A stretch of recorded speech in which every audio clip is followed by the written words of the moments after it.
Hello everyone, and welcome back to Mr. Night Fear. I know many of you listen to these stories to help you fall asleep.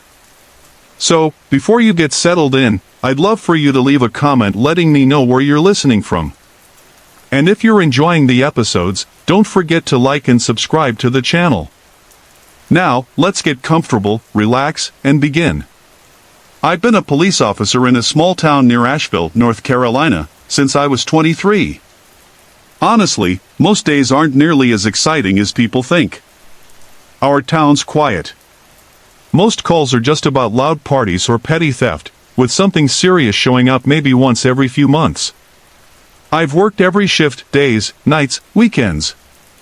One night, during my usual late shift, I was driving down a back road with no streetlights, just thick woods on both sides. It was the kind of road where the only sounds are the wind in the trees and your own tires on the pavement. Suddenly, out of nowhere, I caught the reflection of red taillights off the grass on the right side of the road. As I got closer, I saw the driver's door was wide open. I eased my cruiser onto the shoulder, planning to check on whoever was there. Just then, a figure stepped out of the car. They paused by the door for a moment, then took off running into the woods. I called in a report for a suspicious vehicle and possible fleeing person. Flashlight in hand, I got out of the cruiser, my other hand hovering near my holster, ready for anything. When I reached the car, I peered inside, half expecting to see someone else inside. But the seat was empty. The air around the car was thick with a sickening smell, like something had been rotting in there for days.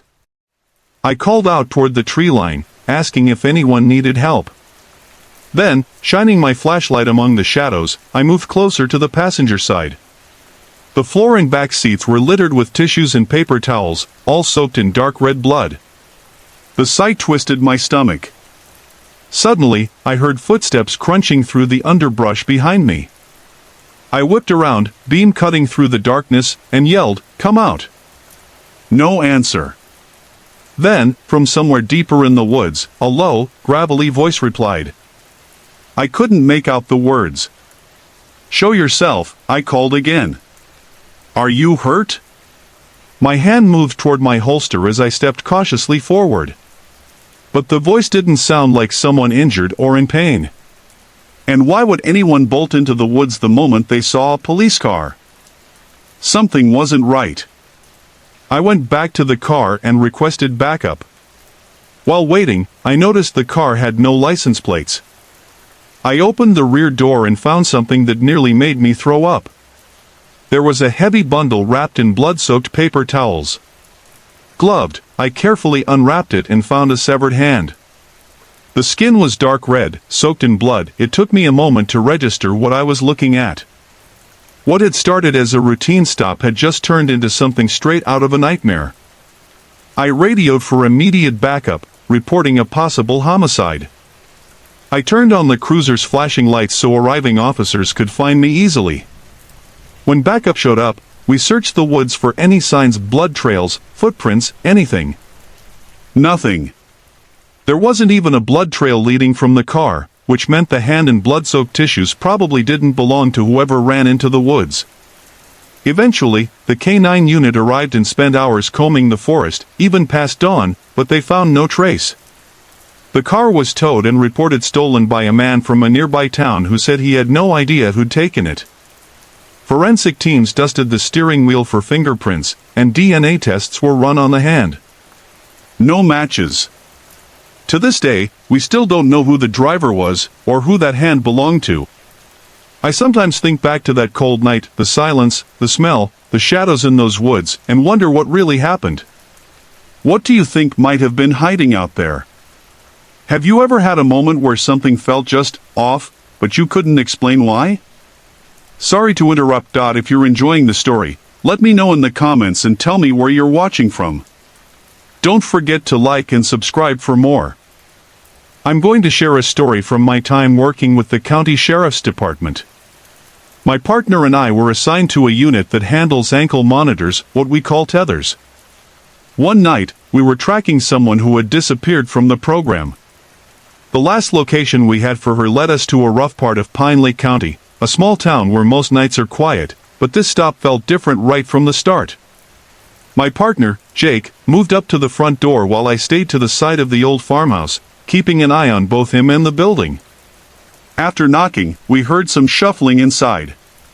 When the door finally creaked open, a woman in her mid-40s peeked out, her eyes locked directly on me. That's the strange part, there was no way she could see me from where I stood. No windows or openings faced my side of the house. Usually, people answer whoever's at the front door first, but this woman looked off to the side like she knew I was there. After a few moments, she stepped aside and let us in. We asked about Camille, the woman we were looking for, and she mumbled something that made it clear Camille was here. Then, things took a sudden turn. She dropped down onto her hands and knees and started crawling around, calling out Camille's name with a strange urgency. It was obvious she wasn't quite right mentally. We guessed Camille was someone she cared for or looked after. Even though the whole vibe felt off, we began to search the house. The woman kept crawling on the floor, yelling, never standing up, following us silently from room to room. The clock must have been around 8 p.m., and outside, the night had settled in fully. Inside, only one dim light bulb lit the place. There were no TVs, radios, or any kind of electronics, just silence except for the woman's voice.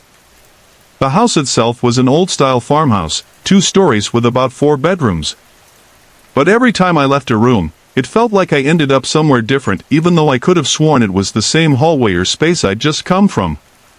It was as if the house didn't follow normal rules. Sometimes, I'd turn and find the woman silently right behind me, no sounds of footsteps or movement.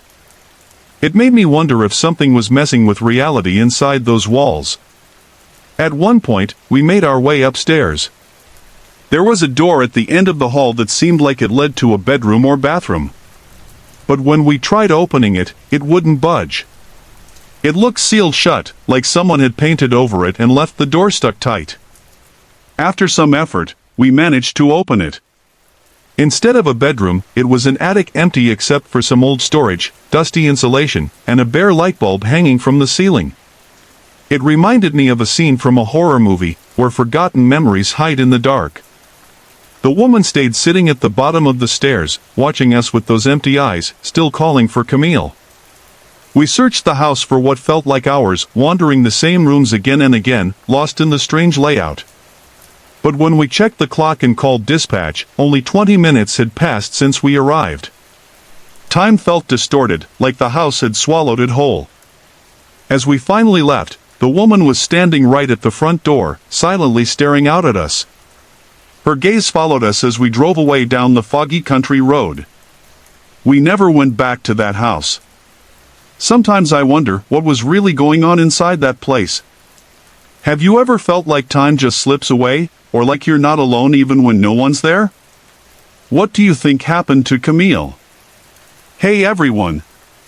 I put a lot of effort and heart into creating these videos just for you. If you're enjoying the content, I'd love to hear from you. Drop a quick comment below and let me know where you're watching from and what time it is for you right now. Your support means the world to me, and it keeps me motivated to bring more awesome videos your way. My family and I live in a small town nestled deep in northern Pennsylvania. It's the kind of place where not many stories ever come out, which makes this one all the more unsettling for us. My cousin, who I'll call Ethan, has been a police officer for about 5 years now. When he first joined the force, he was full of hope and determination, like so many do. It might sound cliché, but he truly wanted to make a positive impact and help his community feel safer. One chilly October evening, Ethan got a call about an old farmhouse out near the edge of a forest between the towns of Millersville and Pine Grove. According to local whispers, the place had been abandoned for years, fallen into deep neglect. When Ethan and his partner arrived, they found an elderly man sitting on the creaky wooden porch steps, hands shoved deep into his coat pockets. As they approached, Ethan noticed the man's face was streaked with tears, not just tears, but sobs that shook his entire frame. The man kept muttering something about how terrible it all was, but he couldn't form clear words. The officers tried to get him to explain, but his mind seemed lost in trauma. It was clear the man was in shock. While Ethan's partner called for backup, Ethan drew his flashlight and cautiously stepped inside. The moment he opened the door, a wave of stifling, rotten air hit him, thick with decay and something far worse. The farmhouse's main room was an absolute wreck. It was obvious whoever lived here had hoarded everything. Old newspapers piled to the ceiling, broken dishes scattered across the floor, spoiled food rotting on every surface. Ethan called out, his voice steady but low, hoping for a response. Nothing but silence answered him. Despite all his years on the force, Ethan felt his heartbeat quicken. With his flashlight steady and gun drawn, he moved through the cluttered living room, then down a narrow hallway where the smell grew sickening. Finally, he reached a door and covered his mouth and nose with his sleeve before pushing it open. Inside, on a decrepit bed, lay two lifeless bodies, pale, swollen, and swarmed with flies. The sight churned Ethan's stomach, but he forced himself to look closer.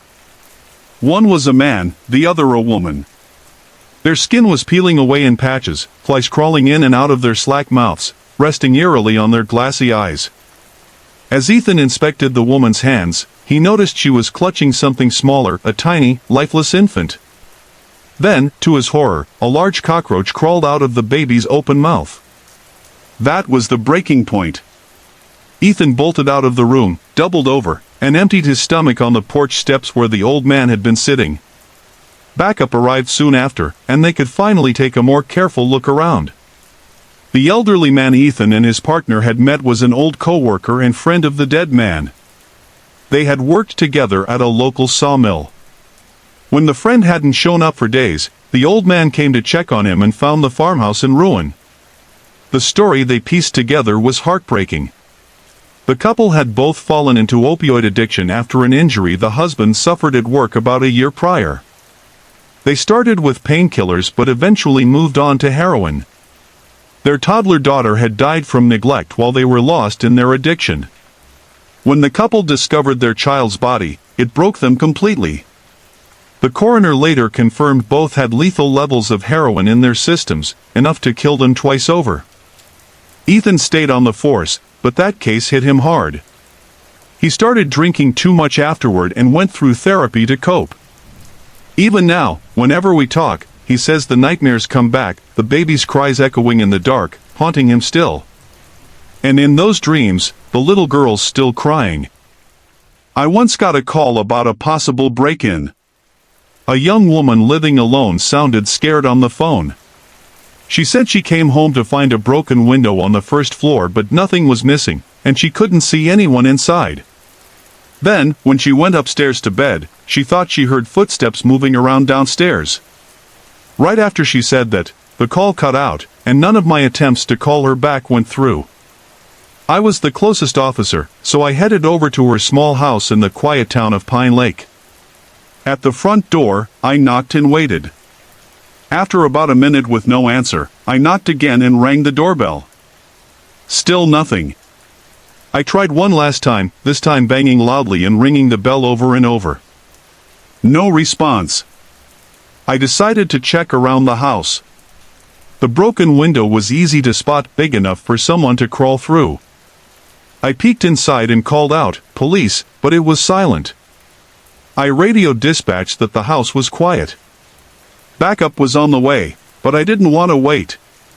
If someone was inside and in trouble, time was critical. I told dispatch I was going in through the window, then carefully climbed in. The glass crunched beneath my boots as I stepped into the dark kitchen, gun drawn. I shouted to announce myself but heard no movement. Remembering the woman said she heard footsteps downstairs, I headed upstairs next.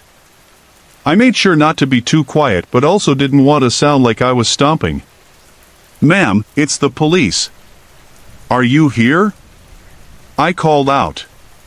A soft voice answered from one of the bedrooms, "Yes."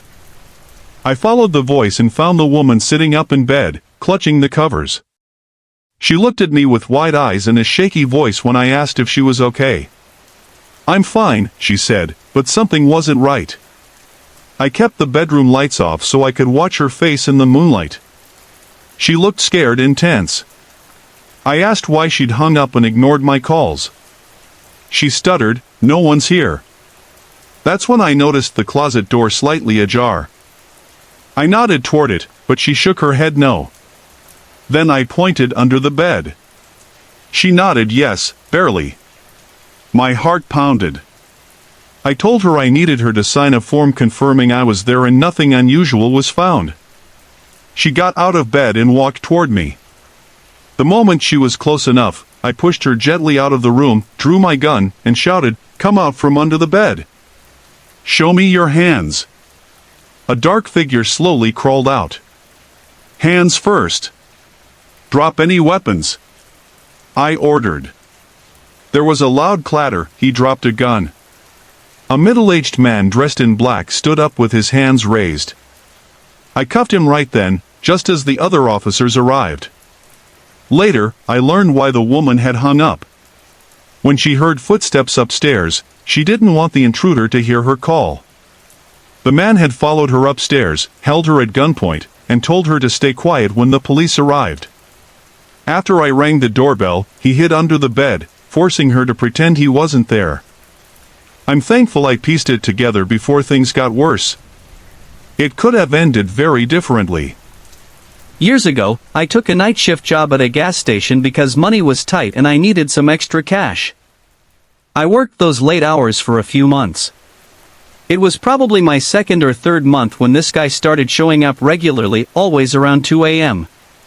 He was tall, about 6 feet, with long, greasy hair that looked like it hadn't been washed in days. Every time he came in, he'd buy a tall can of beer and then leave without a word.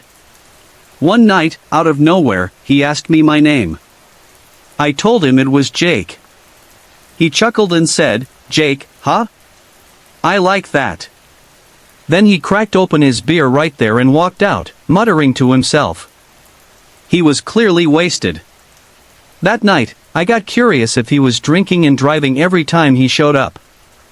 I watched him leave, stumbling into the dark parking lot, then disappear into the night. It made sense, he never bought gas, only beer. After that, he kept coming almost every night. Some nights he seemed drunker than others, sometimes just leaning on the shelves silently, staring off like he was somewhere else. But he always greeted me with a "Hey, Jake" when he came in. One night, he was just standing there by the aisle, sipping his beer, eyes fixed on the cracked wall. I finally asked him his name. He looked at me, paused for a few seconds, and said, "Mark." I always thought Mark was a common fake name, something quick and easy to say. I wondered if he chose it because it sounded normal. I asked where he worked. He laughed loudly, enough to make me jump. "I don't work," he said bitterly. "The system screwed me over." He looked angry but distracted, like his mind was racing. Then he said, "But I like you, Jake. You seem like someone who gets it." I wasn't sure what he meant, but before I could ask, he left. I didn't see him for over a week. That was unusual since he was usually there almost every night. Mark always gave me a weird, creepy feeling. One stormy night, with barely any customers because of the heavy rain, I heard the door chime. I instinctively thought it was him. When I looked, it was only this time, Mark looked different. He was soaked through, no raincoat or umbrella, just a dark shirt and jeans plastered to his skin. His long hair dripped water onto the floor. He stood near the door, staring blankly ahead like he wasn't really there. He looked angry, but his eyes were distant, like his thoughts were somewhere else. The way he just stood there, drenched and silent, made my skin crawl. I asked, "Mark, you okay?" He didn't turn his head. Without moving, he said, "I did something terrible." I asked, "What happened?" He finally looked at me and whispered, "I need a place to hide." Then, without another word, he walked past me toward the back hallway where the restrooms were. He disappeared behind the wall, and I heard a door close. I started feeling uneasy. His presence had always been unsettling, but tonight something was seriously off. He sounded like a broken man, and that line about doing something terrible? It chilled me. Minutes passed, but Mark never came out. I guessed he might be passed out or sick in the bathroom. I didn't want to check, didn't want to get involved. Then suddenly, the lights went out. Total darkness. The storm must have knocked out the power. I was standing alone in a pitch-black gas station during a thunderstorm, with a drunk stranger somewhere in the building. I grabbed my phone's flashlight and slowly made my way toward the back, where the storage room and electrical panel were. The restroom doors were just down the hall. Both were slightly open, but Mark was nowhere inside. I moved through the door leading to the storage room, planning to find the circuit breaker and get the lights back on. That's when I heard dripping. Slow, steady drops somewhere close by. Then, the faint sound of wet shoes squeaking against the floor. My heart dropped. "Mark?" I whispered, voice barely audible. A wet shuffle came from my left. I shined the flashlight into the corner, and there he was. Eyes wide open, staring at me like a wild animal. Then he lunged. "I'm gonna kill you," he screamed, his voice raw and desperate. I pushed him away as he clawed at my back, scratching and pulling. Panic exploded inside me. I bolted out of the storage room, sprinted down the hall toward the front of the store. He didn't follow. I grabbed my jacket off the counter, ran outside through the rain, and jumped into my car. Hands shaking, I dialed 911. Within minutes, police arrived. I led them inside. Mark was huddled in the back room, rocking in a corner like some crazed animal. His pupils were huge, like he was on something hard. I told the officers how he'd attacked me and said he'd done something terrible earlier. Later, I found out his real name was Martin. He'd brutally murdered his ex-wife. The night he showed up at the station, it might have been the same night. After that, I never wanted to work another night shift anywhere. Since then, I'd driven plenty at night, not for work, just out of habit with friends back in my 20s. We used to hang out till dawn, cruising empty parking lots and parks, thinking we were cool. Looking back, it was dumb. But it meant I've seen the late-night side of the city, the drunks, the weirdos, the ones you want to avoid. One weekend, around 4 a.m., I was driving a friend home after we'd been hanging at the park. Before heading home, I stopped to fill up the tank. The gas station was nearly empty, just like I liked it. As I walked inside to pay, a short guy in a dark hoodie passed me. He stopped, stared at me dead in the eyes. I kept walking. Didn't say a word. Just another crackhead, I thought. I bought a lottery ticket with my gas, then stepped outside to pump fuel. It was quiet, too quiet. Halfway home, I heard a noise behind me inside the car. I glanced in the rearview mirror and froze. There was someone sitting in the back seat, looking straight at me. I screamed, slammed the brakes, and shouted, "Get out!" It was the same guy from the gas station. I threw the doors open, yelling for help, hoping neighbors would hear. Porch lights flicked on. Doors opened. The guy climbed out and sneered, "I could have slit your throat." He took off running down the street. I didn't chase him. Neighbors came over, asking if I was okay. I told them about the stranger in my car. By then, he was gone. I didn't drive anywhere else that night except straight home, eyes peeled for any sign of him. Hey everyone! I put a lot of effort and heart into creating these videos just for you. If you're enjoying the content, I'd love to hear from you. Drop a quick comment below and let me know where you're watching from and what time it is for you right now. Your support means the world to me, and it keeps me motivated to bring more awesome videos your way. My name is Ben. I'm 42 years old, divorced, and living alone in a small town called Millersville, Colorado. It's the kind of town where everyone knows each other. Quiet streets, big skies, and old houses passed down through families. I work at the sheriff's office, mostly answering calls about lost pets or noise complaints. Nothing big ever really happens here. After the divorce, I moved into an old rental house at the edge of town. It sat close to the woods, near a creek. The owner told me it was built in the 1950s. It had creaky floors, a crooked mailbox, and a small porch that looked like it hadn't been swept in years. Still, the rent was cheap, and I needed space to think. It was autumn when I moved in. The wind was cold, and the leaves fell like rain. I liked sitting on the porch after work, sipping coffee, watching the fog roll down the hill. It felt peaceful. But the peace didn't last long. About a week after settling in, I noticed something strange. Every night at exactly 11:17 p.m., the hallway light would flicker. Just once. Like a pulse. Then it would stop. I thought it was faulty wiring. I told the landlord, but he just shrugged and said, "Old houses do weird things." I didn't push it. Then one night, I heard footsteps upstairs. That was strange because I lived alone. At first, I thought it was the house settling, but these weren't random creaks. These were slow, steady steps, moving across the floor above my head. I froze. My hands were still on my coffee mug. I didn't move for a full minute. Then, nothing. Silence. I walked upstairs, holding a flashlight, heart beating fast. I checked every room. No one. Nothing. Still, the air felt colder up there. Like the house was holding its breath. A few days later, the front door swung open on its own.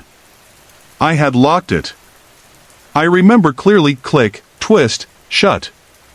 But there it was, wide open. Cold wind blew in, and the leaves outside danced on the porch like they were trying to come inside. I closed the door. Locked it again. Told myself I was being paranoid. But the weirdest thing happened the following week. I found something in the attic. I only went up there because I kept hearing what sounded like whispers above the bedroom. I thought maybe animals had gotten in. The attic stairs were old and narrow. When I pulled down the ladder, dust fell everywhere. Inside, there wasn't much. Just old furniture covered with sheets, a broken rocking chair, and a box full of black and white photos. I picked one up. It was a woman. She looked sad. Her eyes stared straight at the camera. Her dress was old-fashioned, like from the 1940s. Behind her, in the shadow, there was a shape. I could barely make it out. It looked like a tall, thin figure with no face. I blinked. Looked again. It was gone. I set the photo down and left the attic. That night, I had a dream. I was standing in the hallway. The light flickered, just like it always did. But this time, I saw someone at the end of the hall. A woman. Her face pale, her eyes dark. She didn't speak. She just pointed to the attic door. I woke up sweating. I didn't sleep well after that. Things got worse. My phone started ringing at random times, but no one was there. Just static. One night, I came home to find all the lights in the house on. I always turned them off before leaving. Then I saw writing on the mirror in the bathroom. It said, "Still here." I left the house that night and stayed at a friend's place. I called a local historian the next day. I told him about the house. He got quiet for a moment, then said, "That house? Willow Creek Road? A woman named Margaret lived there in the 40s. Her husband was a soldier. He never came home. People say she lost her mind waiting for him. She locked herself in the attic and, well, never came out. They found her weeks later. She had scratched the walls with her nails. I didn't know what to say. He ended the call with, "Some people say her spirit never left. That she's still waiting." I moved out the next morning. I couldn't stay there. Not with the footsteps, the dreams, the shadows. It's been 6 months now. I live in a small apartment downtown. No woods. No creaky floors. I still dream of the hallway sometimes. The flickering light. The pale woman. Last night, my hallway light flickered. Once. At exactly 11:17 p.m. Hey everyone! I put a lot of effort and heart into creating these videos just for you. If you're enjoying the content, I'd love to hear from you. Drop a quick comment below and let me know where you're watching from and what time it is for you right now. Your support means the world to me, and it keeps me motivated to bring more awesome videos your way. I moved to Maple Glen after my divorce. It's a quiet little town in Oregon. Pine trees line the streets, and the air smells like wet earth and firewood. I rented a small cottage on the edge of town. It looked old but peaceful, just what I needed to clear my head. The first few weeks were calm. I took walks, drank too much coffee, and tried to keep my mind from going back to her. Nights were the hardest. The house creaked a lot. The wind whispered through the cracks in the windows. Sometimes, it felt like someone was outside, watching. One morning, I found something odd in the attic. It was a dusty old radio. The kind with knobs and an antenna. It looked like it hadn't worked in decades. I brought it downstairs and set it on the kitchen counter, thinking it might be cool to restore. That night, I couldn't sleep. The wind howled outside, and the trees scratched against the roof. Around midnight, I heard a low crackling sound. At first, I thought it was the heater. But when I walked into the kitchen, I saw the radio light was on. It was playing a faint voice. Static mixed with soft whispers. I leaned in. "Are you there?" The voice was thin. Almost childlike. I turned the knob, but there was no station. No numbers. Just that voice. "Can you hear me?" I unplugged the radio. The light went out. The sound stopped. My hands were cold. My heart pounded. I left the kitchen and tried to sleep, but I couldn't shake the feeling that I wasn't alone. The next morning, I convinced myself it was just an old battery or maybe my mind playing tricks. But that night, the radio turned itself back on. I didn't even plug it in. The same voice, clearer now. "Why did you leave me?" I froze. My name wasn't spoken, but somehow, it still felt personal. I packed the radio in a box and left it in the garage. I didn't want to throw it away, it felt wrong, like I was breaking something important. I tried to go back to normal. But the air in the house felt heavier. I started having dreams. Always the same. I was standing in a room full of radios. They all buzzed. They all whispered. And they all asked the same thing. "Why did you leave me?" One night, I stayed up and searched online. I found a few threads. Other people in Oregon towns had heard about the voice on the static. Some said it came from an old signal that couldn't be traced. Others believed it was the voice of someone who died alone, trying to connect. I didn't want to believe any of it. But part of me did. The final night it happened, I had just come home from a late shift at the local hardware store. I walked into the kitchen, and the box I had put the radio in was open. It was back on the counter. Plugged in. Lit up. I stared at it. I didn't move. I didn't breathe. Then the voice came again. "Come outside." The light in the kitchen flickered. The wind picked up. I walked to the back door and looked out. The trees swayed, and the moon lit up the yard. Then I saw something. A small figure. Standing still. Watching me from the edge of the woods. My legs locked. My throat dried up. I blinked and it was gone. I slammed the door, ran to the garage, grabbed the radio, and drove to the river. I threw it in, watched it sink into the cold, black water. I stood there for a long time, hoping that was the end of it.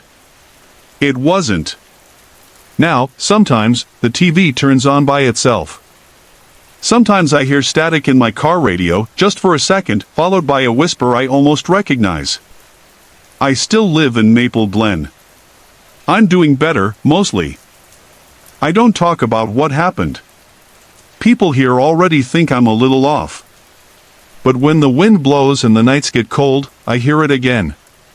Just barely. Why did you leave me?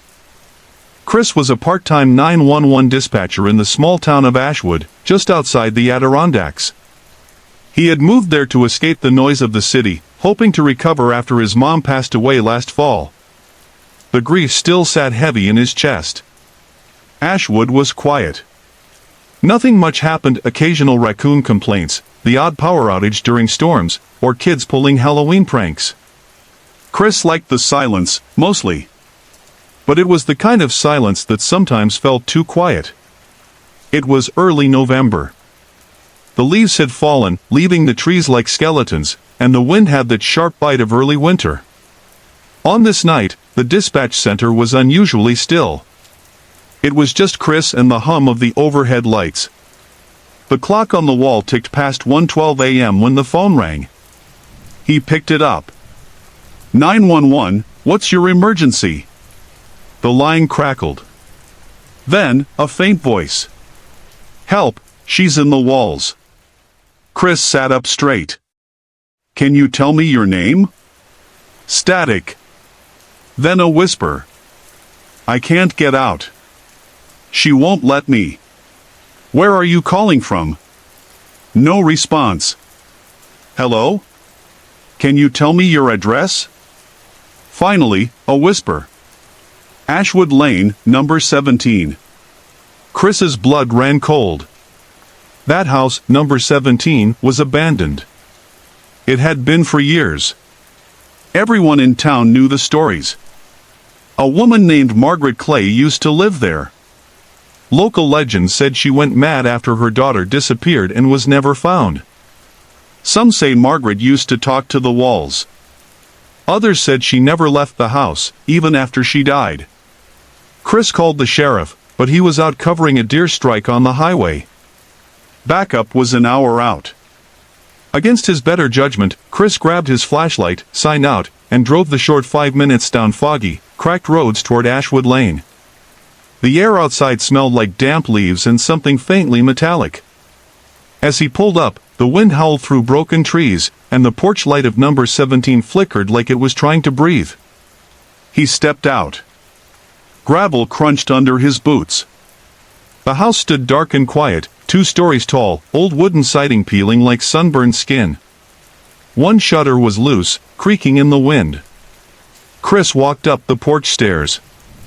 The wood groaned beneath him. He knocked once. Nothing. Then, he tried the doorknob. It turned with a soft click. Inside, the air was cold and stale, thick with the smell of mold and dust. His flashlight beam cut through the darkness, catching old furniture covered in sheets and wallpaper curling from the walls like dried leaves. Hello, he called out. This is emergency services.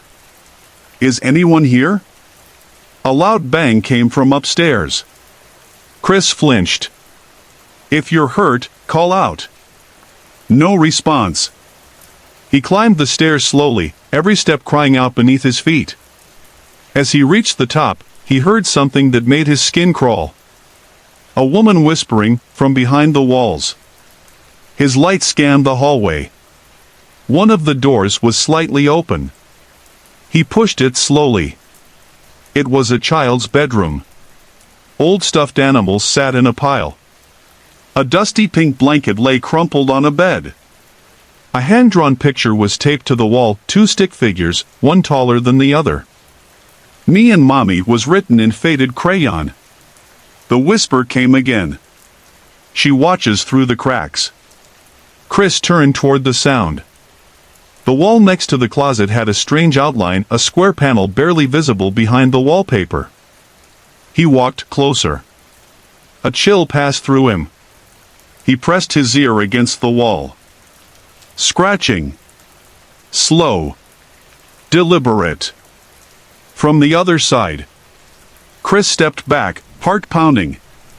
He wasn't sure if it was fear or grief or something else, but suddenly he felt watched. Like something in the house knew he was there. Suddenly, a loud click behind him. The door slammed shut.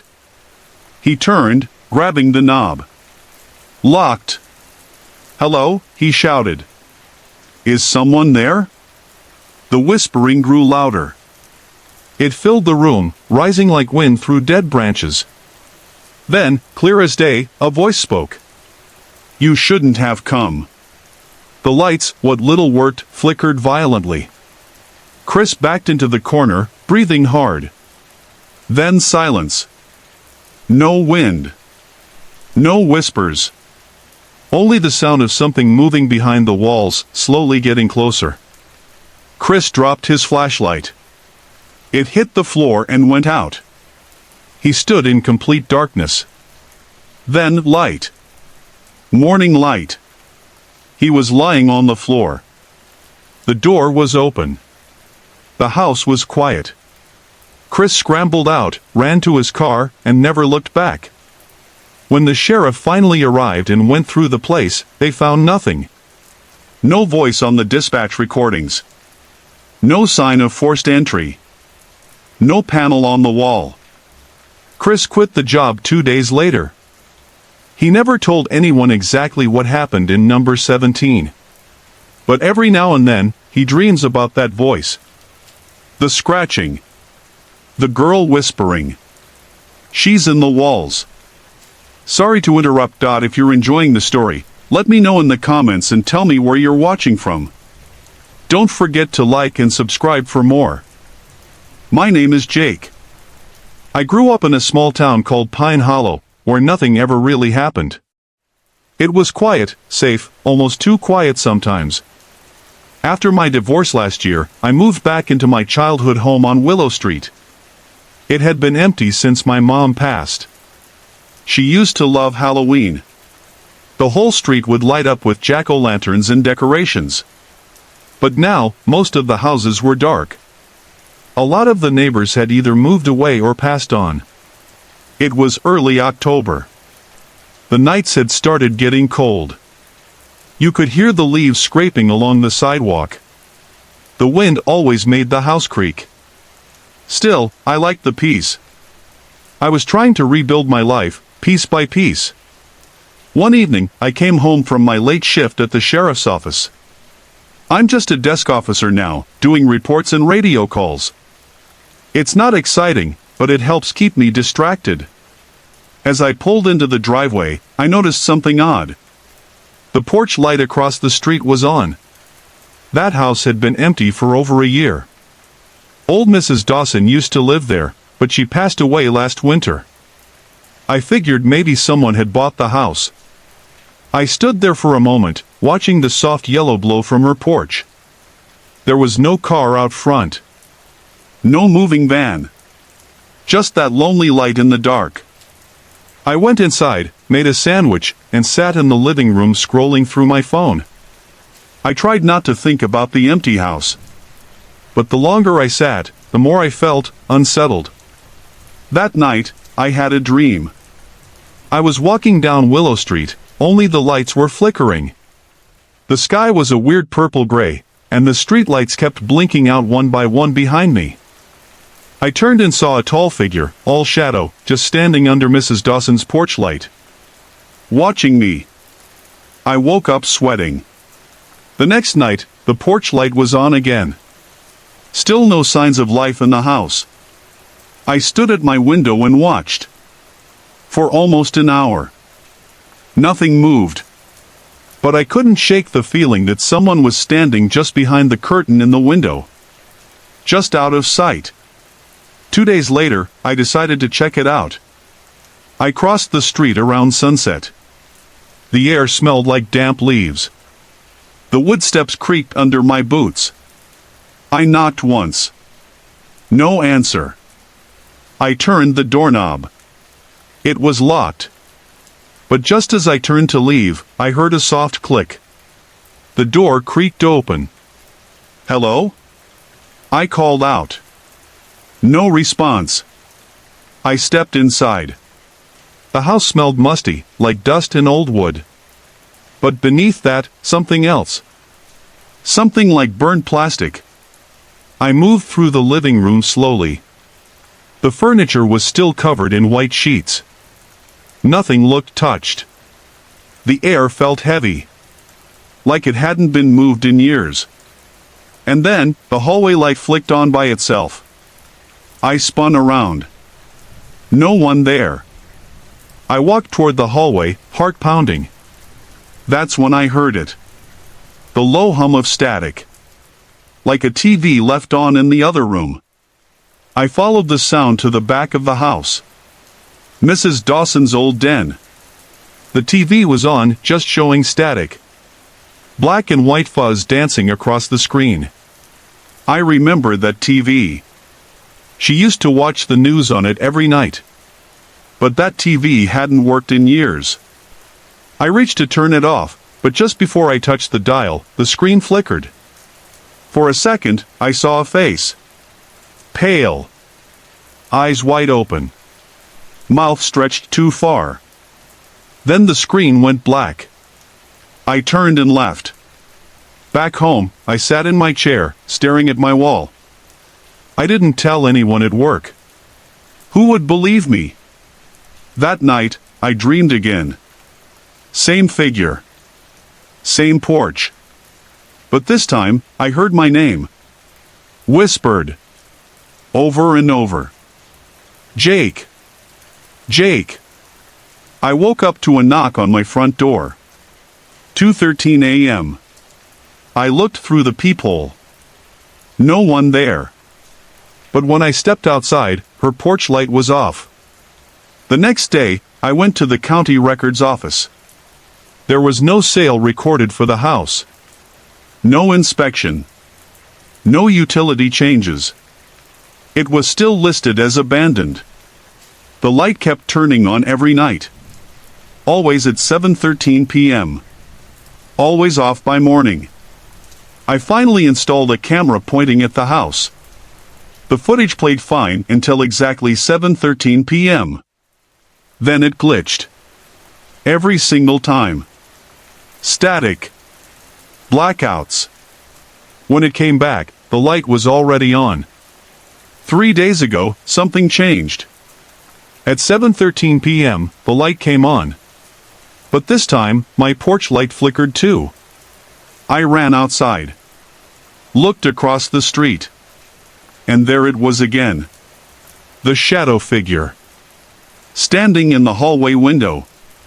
Staring straight at me. Only now, it wasn't just watching. It raised its hand. And waved. I haven't gone outside since. I've shut all my curtains. I unplugged the TV. I don't answer the door after dark. But last night, when I got up to use the bathroom, my hallway light turned on by itself. And I swear, just for a second, I saw a face in the mirror that wasn't mine. Ryan wasn't just a cop. He was also a single dad. His wife had passed away 2 years ago. Car crash. Since then, it had just been him and his little girl, Emma. He tried his best, but there were days when the silence at home felt too heavy. Willow Creek was small. Quiet. The kind of town where everyone waved at each other, and strange things rarely happened. That's why Ryan took the night shift. It gave him space to think. Time to clear his head. One Thursday evening, near Halloween, Ryan got a call from dispatch. Strange noise complaint. Old Lambert Place, up on Maple Hollow. He blinked. That house had been empty for years. No one had lived there since the Lamberts moved out after their son went missing. People in town whispered about that house. Said it was cursed. Ryan didn't believe in that stuff. He believed in facts. But still, as he pulled up the gravel driveway, something in his chest tightened. The wind was sharp. Leaves scratched across the ground. The house looked even worse than he remembered, boards rotting, porch light swinging in the breeze, door slightly ajar. He stepped out of the cruiser and felt the cold air press against his skin. Everything was still. Too still. He walked up the steps. They creaked under his boots. "Hello," he called out.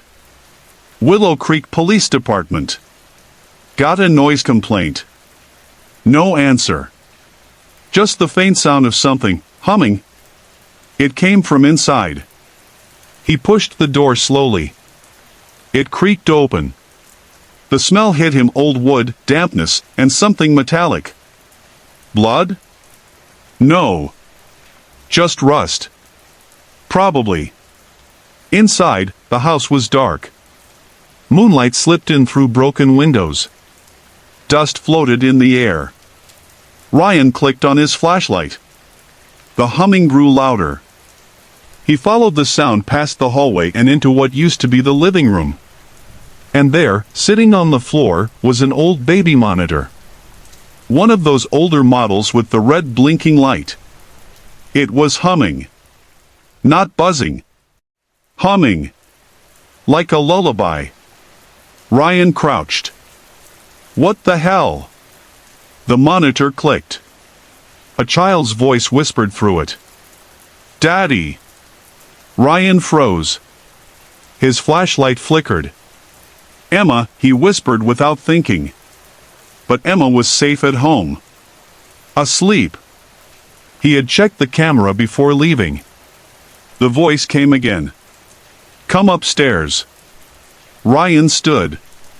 His breath fogged the air. It had gotten colder.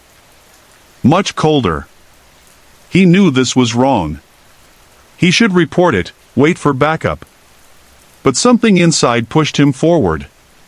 The stairs groaned under his weight. The walls were lined with old, peeling wallpaper. At the top, a long hallway stretched out, with doors on both sides. The last door on the left was cracked open. A soft light flickered from inside. "Hello?" Ryan said again. No reply. Just silence now. He pushed the door open gently. Inside was a child's bedroom. Dusty toys scattered on the floor. An old crib in the corner. The light came from a small lamp on the nightstand. The bulb blinked faintly, almost dying. Then he saw it. Words written on the wall in red crayon. "He watches from the dark." Ryan stepped back. His flashlight flickered again. When the light returned, the writing was gone. Just faded wallpaper. Suddenly, the closet door creaked. Slowly, it opened an inch. Ryan raised his light. Nothing. He walked over, heart pounding now, and pulled the closet door wide open. It was empty. But on the floor, a stuffed rabbit. Exactly like the one Emma had. Exactly. Ryan grabbed it, confused, shaken. That's when the bedroom door slammed shut behind him. He spun around, yanked the handle. It was locked. The monitor in his hand buzzed back to life. "Why did you leave me, Daddy?" the voice whispered again. It wasn't Emma's voice anymore. It was deeper. Sadder. Ryan dropped the monitor and slammed his fist into the door. It flung open. The hallway was dark again. Silent. But now, on the walls, new writing glowed faintly, scratched into the paint. "He's here." Ryan ran down the stairs, heart in his throat. Outside, the wind had stopped. Everything had stopped. Like the town was holding its breath. He got in his cruiser and drove straight home. Emma was safe. Sleeping in her bed. Her stuffed bunny clutched in her arms. He sat on the edge of her bed and didn't move for hours. Just stared. The rabbit he found, it was still in his coat pocket. So whose was it? The next day, he went back. The Lambert house was locked. Windows boarded. Like no one had been there in years. And the baby monitor? Gone. He never told anyone what really happened that night. Just said it was a false alarm. But sometimes, when the nights get too quiet, he hears that humming again. And once, just once, he swore he heard Emma whisper in her sleep, "Don't go back there, Daddy." I grew up in a small town called Millfield, tucked between hills and thick pine woods. It's one of those places where everyone knows your name, and the biggest news is when the diner gets a new pie flavor. After high school, I stayed. Got a job as a night officer. It was quiet most of the time. Petty thefts. Lost dogs. The occasional drunk sleeping behind the gas station. Nothing serious.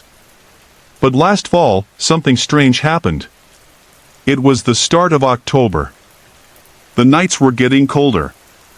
The wind would whistle through the dry trees, and the leaves scraped the sidewalks like whispers. Around 11 p.m., I got a call from dispatch. A woman named Mrs. Ellerby, who lived on the edge of town, near the old abandoned dairy farm, said she saw someone near her barn. "I think he's watching me," she told the dispatcher. "He's just standing there." I drove out. The roads were empty, and my headlights cut through the fog like thin blades. I passed that old dairy farm many times growing up. The main barn had collapsed years ago, and the other buildings were left to rot. When I pulled into her driveway, she met me at the door. Her hands were shaking. She was maybe in her 60s. Lived alone since her husband passed. "He was just there," she said, pointing toward the barn out back. "Right near the tree line." I went to look. The grass was tall. Dry. The moon gave just enough light to see the outline of the old barn. I didn't see anyone, but I felt something. Like I was being watched. I did a sweep around the property. Nothing. Told her it was probably a kid messing around or a neighbor passing through. She didn't argue. But I could tell she didn't believe it. The next night, she called again. This time, she said the man was closer. She saw him by the old fence. He didn't move. Just stood there. I went back. Again, I found nothing. But I couldn't shake that feeling. That same night, I had trouble sleeping. I kept thinking about her barn. About that field. I even dreamed of it, standing at the edge of it, staring into the dark. Then, the next evening, I went back on my own. No call. Just a feeling I had. I parked near the barn and walked into the field. The air was cold, and I could hear the wooden slats of the old barn creak with the wind. There was a smell of damp earth and old hay. I stood there, waiting. Listening. Then I saw him. A figure. Tall. Thin. Standing just beyond the barn, right at the edge where the woods began. He wasn't moving. I called out, hand on my flashlight.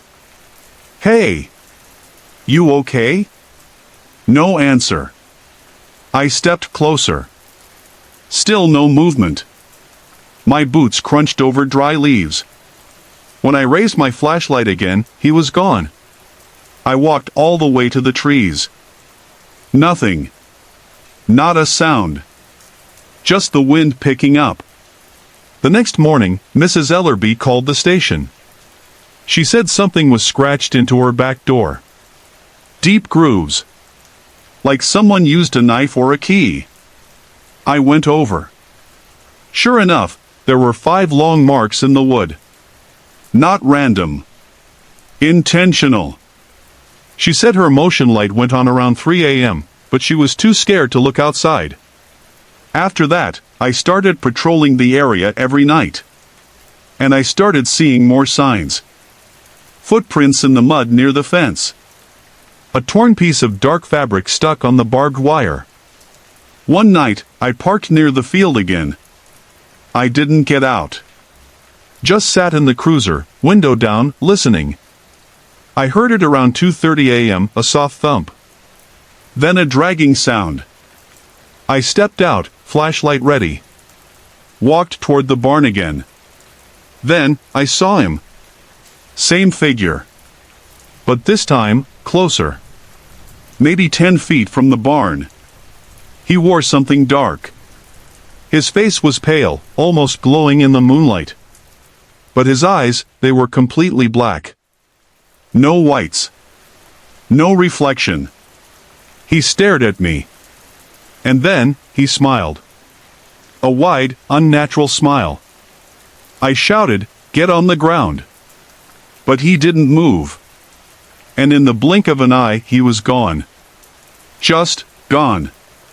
I ran forward, but there was nothing. No sound. No footsteps. Just the wind again. After that night, the sightings stopped. Mrs. Ellerby moved in with her daughter across the state. I still drive past that old barn sometimes.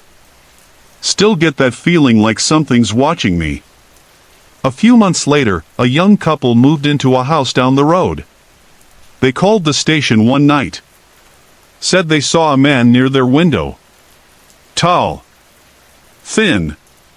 Smiling. I didn't tell them about the barn. Or the eyes. I just told them to keep the lights on. And lock their doors.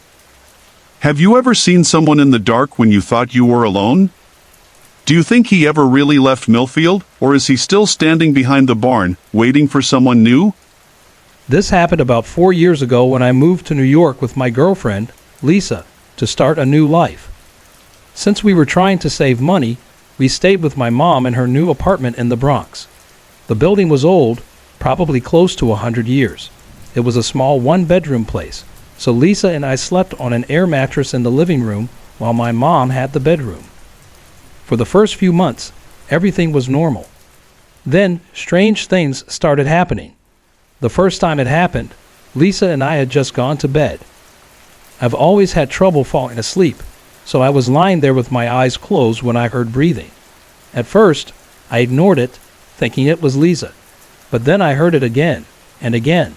It was deep and steady, like someone standing nearby. I asked Lisa why she was breathing so hard, but she didn't answer. When I turned to check, she was sound asleep. Feeling uneasy, I decided to investigate.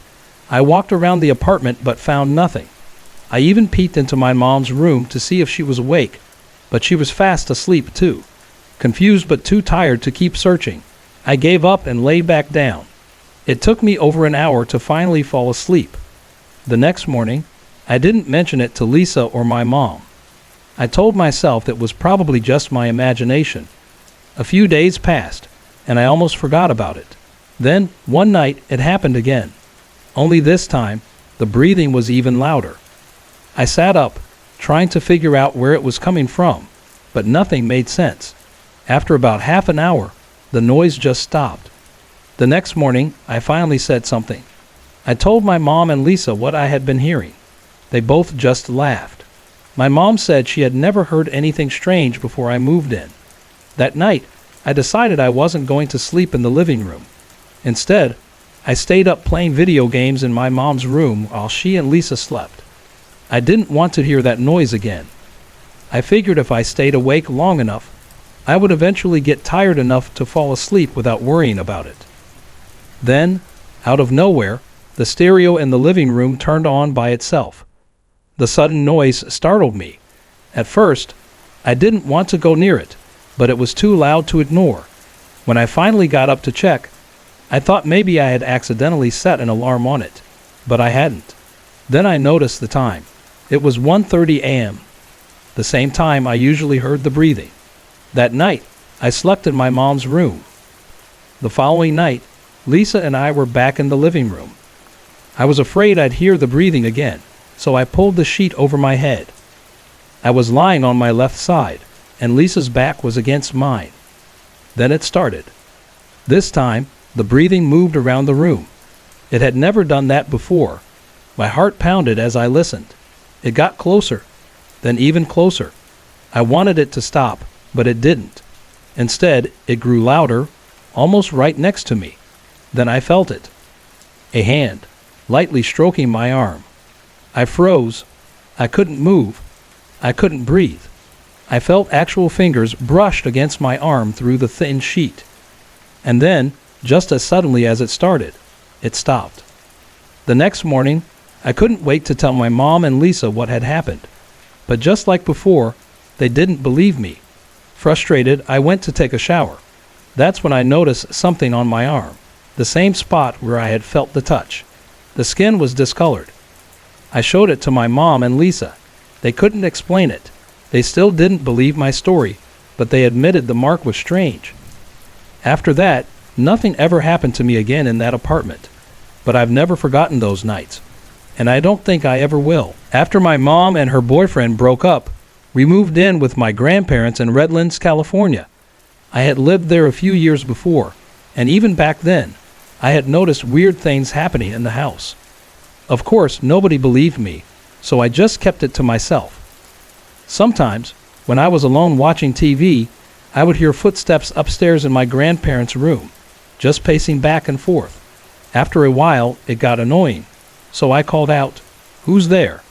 And just like that, the footsteps stopped. I brushed it off and tried to ignore it.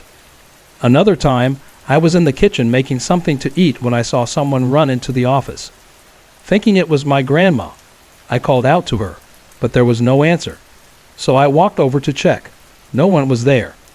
At night, I often heard footsteps going up and down the stairs. They would only stop if I spoke out loud. One of the scariest things that happened when I was younger was when I was playing Nintendo in one of the rooms. Out of the corner of my eye, I saw a woman in a white dress standing on the balcony, just staring at me. My heart dropped. I bolted out of there like a kid running to a buffet. I told my mom, but she just shrugged it off and said I was imagining things. I tried to let it go and went back to my game, but a few minutes later, I saw her again. After that, I refused to sleep in that room ever again. The scariest experience of all happened 3 years ago. I had just come home late, around 2 a.m., after hanging out with some friends. I walked upstairs to my room, and my dog, Madison, was waiting for me. I played with him for a few minutes when, all of a sudden, I heard the sliding door in the room next door open. Then, footsteps. Madison started barking at the wall that connected to the other room. I figured it was just my grandma closing the balcony door, so I got up to say hi. But when I opened the door, the room was completely dark. The sliding door was shut and locked. I ran back to my room, turned on the radio, the TV, and left all the lights on. I was not taking any chances. The next morning, I asked my grandma if she had been in the room next to mine. She looked at me and said, "I haven't been in that room all day." That freaked me out even more. Now I live in another city, but I still work in Redlands. When I'm too tired to drive home, I sometimes stay the night at my grandparents' house. A few weeks ago, I crashed on the couch there. I woke up 4 times during the night, each time to the sound of footsteps. And I was the only one in the house. It started around midnight. At first, I thought I heard my mom upstairs, rustling through the trash like she was getting ready to take it out. It was such a small noise, something easy to ignore, but something about it felt off. I went up to check, expecting to see her in the kitchen, but she wasn't there. The house was quiet. She was in bed. By 12:30, an uneasy feeling settled over me. It was subtle at first, like the air in the room had shifted. The cat noticed it too. His ears twitched, his body tense, like he was watching something I couldn't see. That's when I started hearing noises again. Slow, deliberate sounds from upstairs. I tried to brush it off, went back down, but the feeling stayed with me. Almost an hour passed. Then, at exactly 1:00 a.m., that same heavy presence returned. This time, it was stronger. And then, I heard it. A cough. A low, raspy sound, like someone struggling to breathe. My stomach dropped. I turned toward the stairs, and that's when I saw it. A shadow moving just beyond my sight. Without thinking, I ran after it, chasing it up the steps. But by the time I reached the top, it was already gone. Then I heard it again, footsteps, fast, running across the kitchen and into the family room. I turned the corner, but all I saw was darkness. Then I noticed something strange. The deck light was on, and standing just outside the glass door was him. I couldn't fully make out his features, but he was there, still, silent, watching me. His form was blurry, almost transparent, like he was made of smoke. I took a slow step forward, barely daring to breathe. And just like that, he faded, dissolving into the air like he had never been there at all. That was the last thing that happened that night, but I couldn't shake the feeling that it wasn't over. It had been a long time since anything like this had happened. For years, things had been quiet. But now, for some reason, it was starting again, and I don't know why. I don't even know what this thing is. Calling it a ghost doesn't feel right. It feels like something more. I've seen him before. I know what he looks like. He's about my height, maybe a little shorter. Gray skin, almost bald. Dead, lifeless eyes. He always wears the same thing. A tank top, camo pants. And when he's near, I hear it, the cough. Deep, rough, like a heavy smoker. And lately, I've started hearing sneezing too. It's not just seeing him. It's the things he does. The hallucinations, the shifting shadows. I see things that shouldn't be there. I'll glance in the mirror, and for a split second, I'm not looking at myself. I'm looking at him. Or I'll see him standing behind me in the reflection, only for him to vanish when I turn around. Sometimes I see blood dripping down the walls in the mirror, but when I turn to look, nothing. Sometimes, if I'm really tired, I'll see a hand reaching around a doorway. Or, in the middle of the night, my bedroom door will slowly creak open, and I'll see him standing there in the darkness, watching. Just watching. Other nights, the basement feels wrong. In the shadows, I swear I see shapes, bodies, hanging from the ceiling. At first, they look like nothing, but then I focus and I see them clearly, and just when I do, they disappear. I've seen his face in the TV before. It'll flicker to static, and then his face, distorted, twisted, will appear for just a second before it's gone. It's not just what I see. The lights flicker, even when the weather is perfectly clear. Objects move. I'll set something down and find it in a completely different place later. I've even found things I lost years ago suddenly reappearing in the most random spots. And then there are the phone calls. My phone will ring, and when I look at the screen, the number is wrong. Just numbers that don't make sense. Sometimes a single digit, sometimes a long jumbled string of numbers that don't belong in any phone book. If I answer, I hear nothing but static. Other times, I'll hear a voice. It never makes sense, just whispers, fragments of words, before the line cuts off. I don't know why this is happening to me. I don't know why it won't stop. But I do know one thing. He's still here. And I don't think he's leaving anytime soon. Hey everyone. I put a lot of effort and heart into creating these videos just for you. If you're enjoying the content, I'd love to hear from you. Drop a quick comment below and let me know where you're watching from and what time it is for you right now. Your support means the world to me, and it keeps me motivated to bring more awesome videos your way. Some people call me a liar. Others tell me I was too young to understand what I saw. But I know what I saw that night. I was 9 years old, and a kid that age doesn't make up something this big. It all started during a family trip to Colorado. We were staying at a new hotel, not even a year old. After dinner, my parents and grandparents joined me downstairs by the pool. My grandparents and dad sat by the edge, watching me swim, while my mom stepped outside to soak in the hot tub. The pool was nothing out of the ordinary, just your average indoor pool.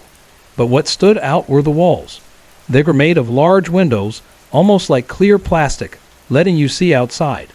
Except it was late, and the darkness outside reflected the pool's lights, the water, and the chairs back at us. After a while, my dad left with my grandparents to head back to their house. My grandparents went upstairs, and my dad went outside to check on my mom.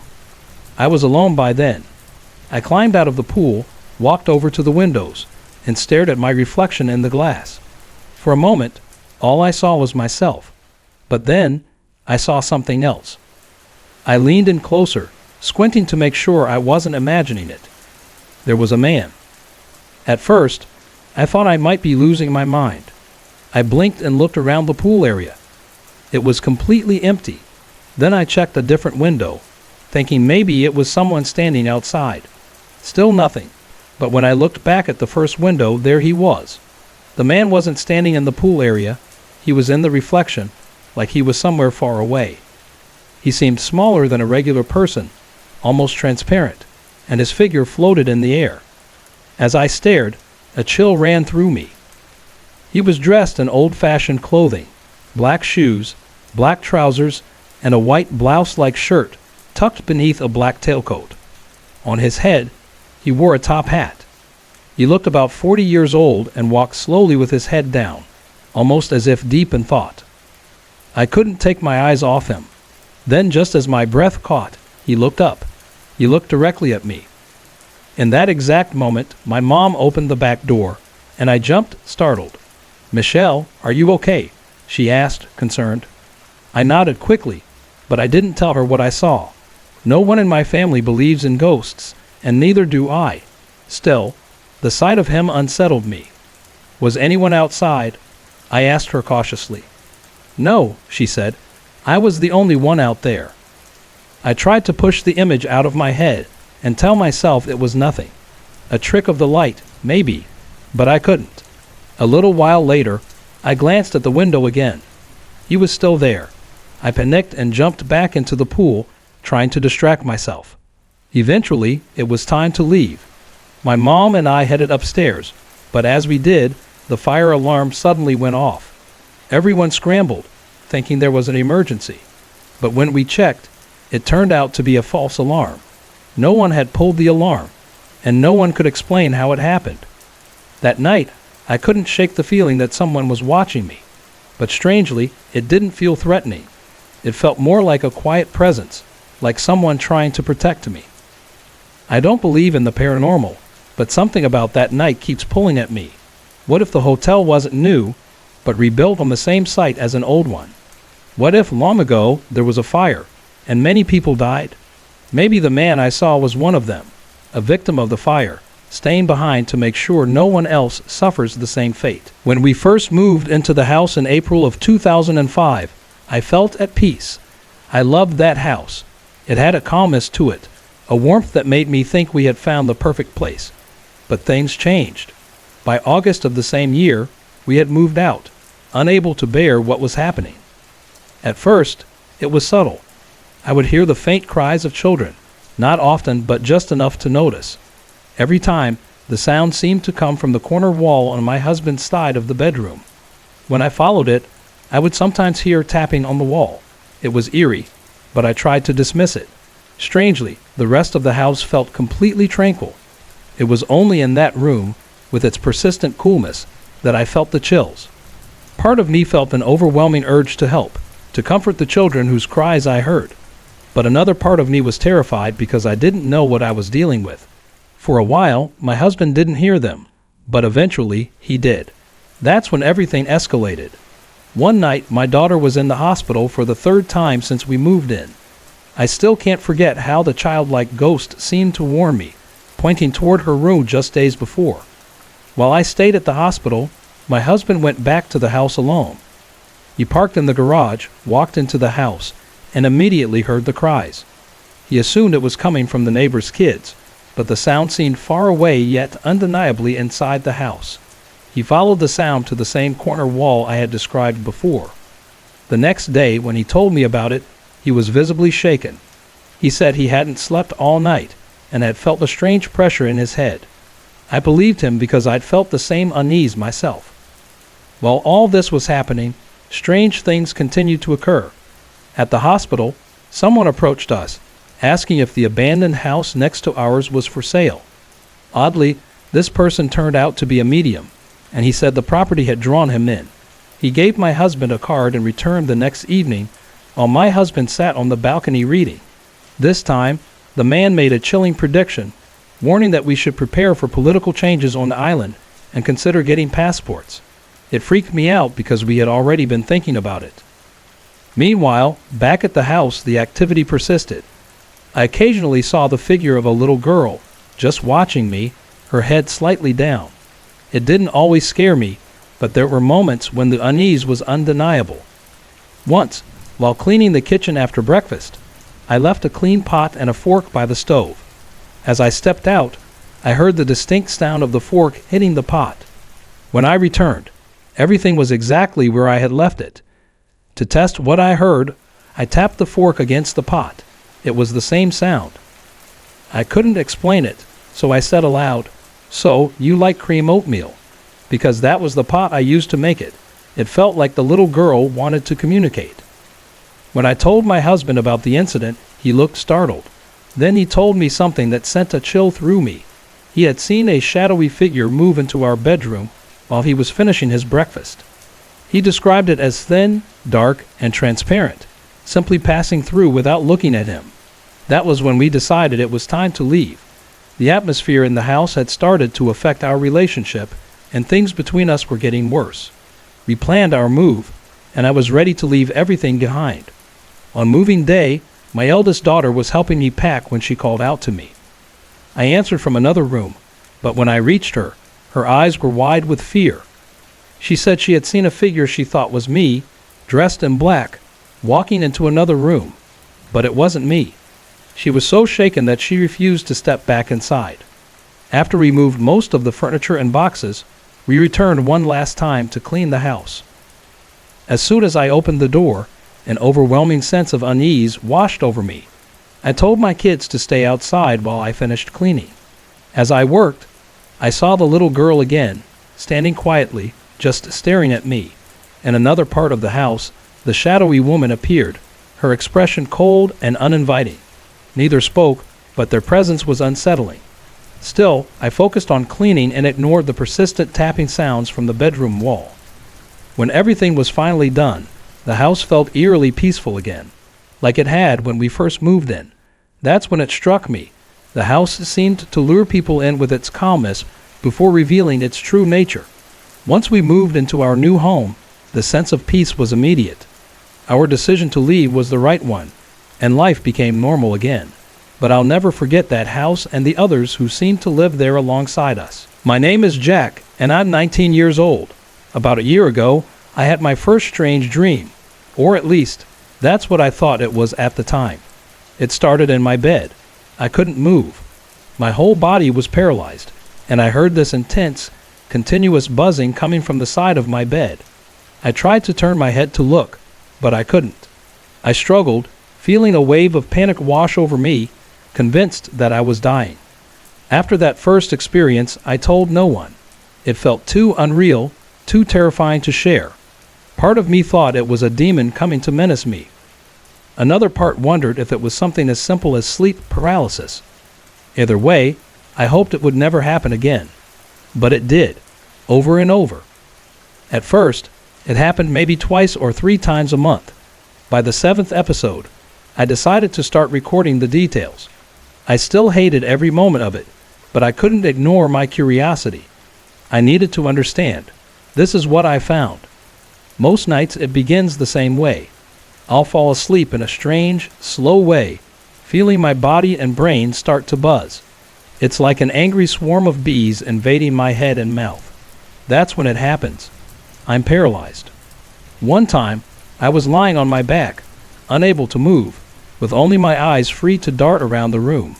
The buzzing noise was loud and unrelenting, coming from the left side of my bed. I couldn't see the source, but I could feel it creeping along the edge of my bed, heading toward the foot. The sound grew louder as it reached the bottom of my bed. I held my breath, waiting for something to crawl onto the bed, but then it stopped. For a moment, there was silence. Then, out of nowhere, a shadowy figure in the shape of a man leaped from the foot of my bed. It perched on an invisible shelf near the ceiling. The figure was pitch black, like a ninja, its edges blurry, and it gave off an unnerving presence. I thought it was going to pounce on me, or that its eyes would light up red, but it just stayed there, hovering, as the buzzing noise filled the air again. I fought against the paralysis, trying to move. At first, I thought I succeeded. I felt my body roll off the bed to the left, hitting the floor. But instead of landing, I bounced back into bed. Confused, I tried rolling to the right, only to feel myself passing through the wall and tumbling down a spiraling slope. I was rolling through bright, colorful lights, like some kind of portal into another dimension. The slope felt endless, like I was being pulled towards something terrible. It was angled downward at 45 degrees, and I was sure I was falling straight into hell. In desperation, I screamed and fought with all my strength. Suddenly, I broke free. I jolted upright, panting, but it didn't feel like I had woken up completely. My eyes were still closed, and I felt a force pulling me back into bed. When I finally managed to open my eyes, I sat at the edge of my bed, my head in my hands, trying to process what had just happened. Was it a dream? Was it real? I wondered if my screaming had woken anyone else in the house, but everything was silent. As I lay back down, I felt it starting again. The buzzing. The paralysis. I forced my eyes open before it could fully take hold. I got up, went to the bathroom, and splashed cold water on my face to wake myself up completely. I was hesitant to go back to bed, but I eventually did. Since then, I've had countless episodes of sleep paralysis, each one unique in its own terrifying way. At first, I dreaded these experiences, but as time went on, I started letting them manifest, curious to see what would happen. Some of them have been truly extraordinary. Just last night, I had one of the most incredible experiences yet. It began with the same terrifying buzzing and paralysis. But then, I felt myself being lifted into the air, still wrapped in my covers. I was levitated at least 6 feet above my bed. I thought I was going to be hurled into the ceiling, but instead, I floated horizontally, drifting to the right over the floor. I was gently lowered to the ground, where I hovered for a moment before being brought back to bed the same way. It was overwhelming, surreal, and strangely peaceful. Waking up is still a struggle. It feels like an invisible force clings to me, refusing to let me go. But I've learned to trust the process. If you let sleep paralysis unfold naturally, it can take you on the most bizarre, otherworldly journeys. I don't know what it is. Maybe it's a part of our brain we haven't fully explored. Maybe it's a connection to something beyond this world. Whatever it is, I'm always left wondering, and I'd love to hear from others who've had similar experiences. Sorry to interrupt. If you're enjoying the story, let me know in the comments and tell me where you're watching from. Don't forget to like and subscribe for more. It all started about a year ago after my friend's dad passed away. I was homeless at the time but had a job, and my buddy invited me to move in to help with bills and keep him company.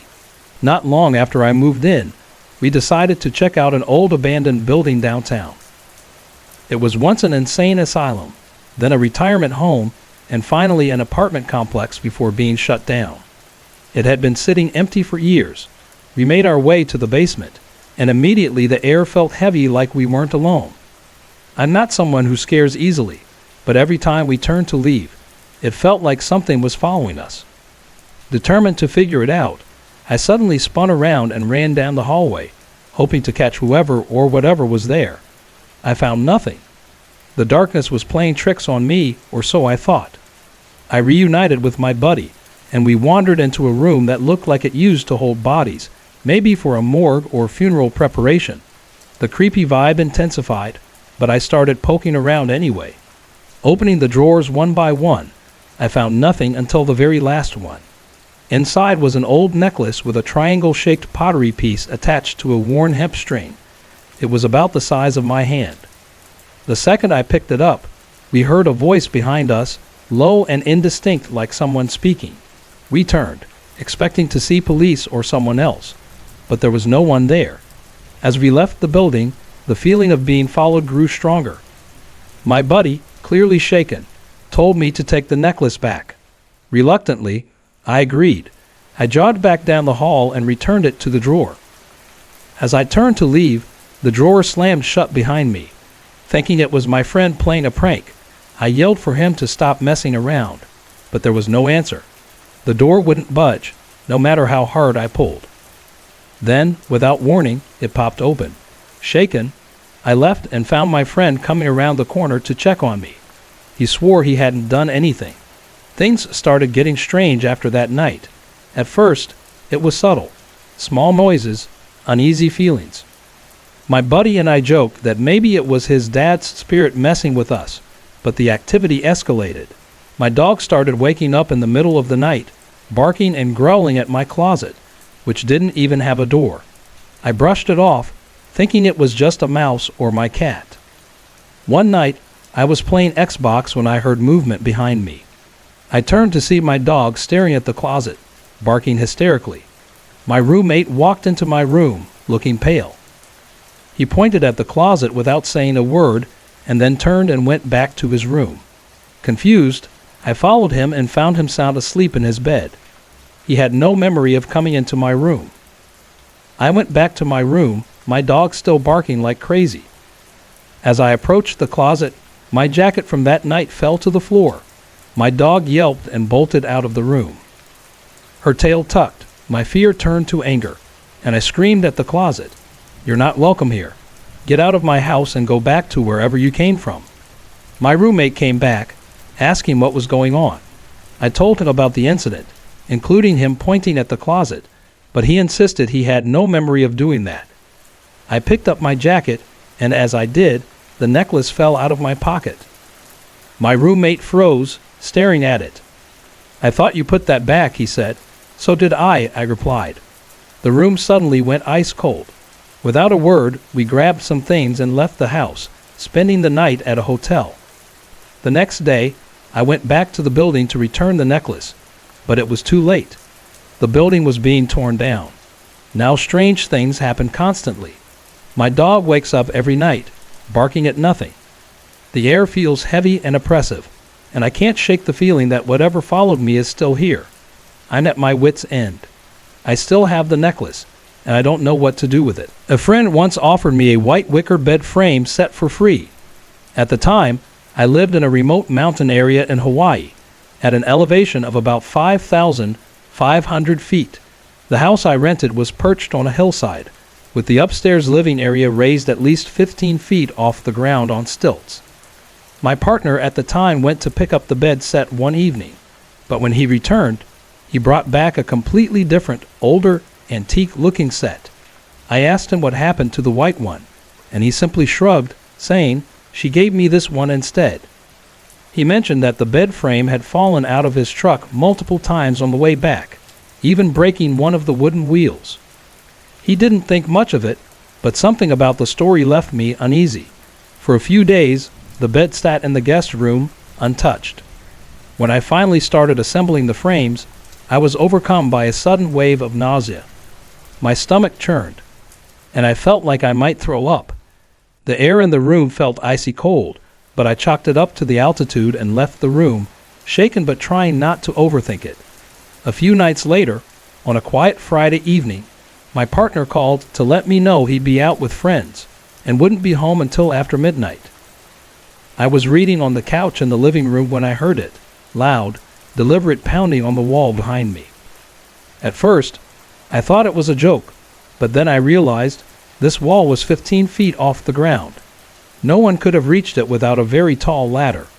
The pounding stopped, but immediately started again, this time at the back kitchen door, which was closed and locked. Then I heard it, a voice calling my name. My blood ran cold. I knew better than to open the door, especially at night when I was home alone. Grabbing a bat, I called out my partner's name, but there was no answer. Panicked, I reached for the CB radio to try and contact him, but I couldn't get through. I hadn't heard his truck come up the hill, so I knew he wasn't back yet. Terrified, I called my sister and told her what was happening. She stayed on the line with me as I tried to calm myself. At one point, I had to use the bathroom and asked her to stay on the phone while I stepped away. But as soon as I moved a few feet, the pounding started again, louder and more frantic this time. I ran back to the couch, curling my legs up in fear. "Did you hear that?" I asked her. My sister told me to stay calm and promised to try and contact my partner herself. I sat frozen on the couch, too afraid to move. My sister stayed on the phone, trying to reassure me. Eventually, I heard the sound of a truck coming up the hill. It was my partner. The moment he walked through the door, I didn't even let him settle. I yelled, "Take that bed out of here." He didn't argue. He immediately tossed the frames off the deck, letting them crash onto the lawn below. The next morning, as I was getting ready for work, I heard him loading the bed frames into his truck to take them to the dump. As he worked, a strange guttural growl filled the air. It was loud, almost like it had come out of me, followed by a swooshing sound. I felt sick all over again. "I'm telling you," I said to him, "that bed was haunted. It was evil. Never bring something like that into this house again." The bed frame had strange numbers written on the back of its panels, something I didn't notice until it was too late. After the bed was gone, I had my house blessed, every corner cleansed, and I haven't felt that malevolent presence since. Interestingly, my friend who gave me the bed stopped collecting antiques after I warned her. She told me her mother, who had passed away after a long illness, had asked for me before she died. A strange thing, as I barely knew her mother. I couldn't make sense of the connection, but I knew one thing for sure. I would never bring another antique bed into my home again. I'll never forget. Another eerie encounter happened to a classmate of mine. She worked as a laboratory assistant in one of the university's computer labs. It was a quiet Saturday afternoon, and she was alone wiping down computer monitors. As she worked, something in the reflection caught her eye. A woman stood behind her. She wore a polka dot dress, something old-fashioned, like from another time. My classmate frowned, confused. She hadn't heard anyone come in, and why would someone wear such an outdated outfit? Then, realization struck her like ice water. She had locked the door before starting her work. A shiver ran down her spine. Slowly, she turned around, dreading what she might see, but the lab was empty. Her pulse pounded as she faced the monitor again. The woman was still there. Panic surged through her. She dropped the cloth, bolted for the door, and ran down the hallway, tears streaming down her face. When she finally reached her colleagues, she stammered out the story, barely able to catch her breath. She wasn't the only one to witness something unusual in that building. We moved into our 80-year-old house just over 5 years ago. At the time, our youngest son was only 2. Almost immediately, he refused to go into the bathroom alone, saying he saw black eyes in there. We brushed it off, thinking he was just trying to avoid potty training or letting his imagination run wild. But soon, other things began to happen, small, unsettling things. It started with items disappearing. Hairbrushes, keys, cups of coffee. All things we just put down would vanish, only to reappear in entirely different places. At first, we laughed it off, but there was something else, the unmistakable feeling of being watched. Sometimes, while working at my computer, I'd feel a tap on my shoulder, but no one would be there. My kids would often ask, "What?" thinking I had called them, but I hadn't said a word. The strange occurrences became harder to ignore. One afternoon, my son and I were in the kitchen, chatting while I did the dishes. Suddenly, from across the room, a box of cereal flew off the top of the refrigerator, hit the window over the sink, and fell into the sink with a loud crash. We both froze, staring at each other in complete silence. Then I started seeing it. A large, dark figure moving through the house. It would emerge from the bathroom, cross the hallway, and disappear into the wall, only to reappear moments later. At first, I didn't say anything, but then my husband, who didn't believe in spirits, admitted he saw it too. The kids started describing a similar figure, a tall, black shadow wandering through the house. We had never told them what we had seen. One night, a friend came over, and we decided to watch a ghost cam online. The lights were off in the computer room, and all the kids were gathered around us, peering at the screen. Out of nowhere, the lights turned on. Assuming one of the kids had flipped the switch, I said, "Hey, turn them back off." Instantly, the lights went off. My friend mentioned she actually liked having the lights on, and, as if in response, the lights came back on. "Who did that?" one of the kids asked nervously. We turned around to see every single child standing there with us, nowhere near the light switch. "Well, I want the lights off," I said firmly, and, as if on cue, they turned off again. Another night, I was in bed watching TV. My husband was at work. Two of my youngest boys were asleep on the sofas in the living room. My daughter was at a sleepover, and my older sons were watching TV in the living room. One of them came into my room and asked if I had heard anything. I laughed, assuming he had spooked himself watching a scary movie, but he insisted they were watching Family Guy. He came back a few minutes later, looking more frightened. This time, he begged me to come into the living room. Annoyed, I grabbed a sewing project and sat with them, figuring I'd stay until they felt comfortable enough to sleep. As I worked, they both exclaimed, "Mom, did you hear that?" I hadn't. The sewing machine had drowned out the noise. I stopped sewing and waited, listening. At first, there was nothing. I went back to my project, but before I could start, they stopped me again. Frustrated, I began packing up my supplies when I heard it, a loud thud from upstairs. The boys asked if I heard it this time. I blamed it on the cats, but my son pointed to the two sleeping cats curled up on the floor. Before I could think of another explanation, the thud came again, and again. For nearly an hour, we listened to the sounds of banging thuds, and what sounded like furniture being dragged across the wooden floors above us. We tried to muster the courage to go upstairs and see what was happening, but we didn't even make it to the first step. Fear held us back. Eventually, the noises stopped, and the boys fell asleep. I stayed awake until my husband came home at 6:00 a.m. When he asked why I was up so early, I told him everything. He laughed, brushing it off, and went upstairs to check. I followed closely behind him. As he reached the top of the stairs, he froze. Peering over his shoulder, I saw why. Our oldest son's room was completely destroyed. The box springs had been removed from the beds, and the mattresses were leaning against the walls. The dresser was in the middle of the room with the TV on top of it. Toys, books, papers, and clothes were scattered everywhere. We didn't say a word to each other. We just cleaned the room in silence. Later, I spoke to a friend who suggested using white sage to cleanse the house. I started researching hauntings and decided to investigate further. Armed with a digital camera, I ventured upstairs in the dark, taking pictures wherever I felt a chill or an unsettling presence. When I came downstairs, I decided to take a picture of the fireplace. There was something about it that had always felt off to me, but I couldn't quite explain why. As I reviewed the image on the LED screen of my digital camera, I didn't see anything unusual. Still, I uploaded the photos to my computer. That's when I saw it. There were orbs everywhere. In one section of the upstairs hallway, the orbs were so dense it looked like a galaxy. At the bottom of the stairs, a red blob stood out. But the most unsettling photo was the one of the fireplace. There, clear as day, was a bright white figure of a woman.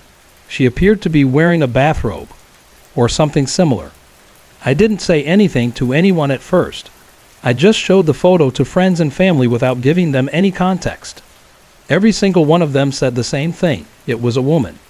We decided to cleanse the house. We bought white sage and burned it everywhere. Inside, outside, every corner of the property.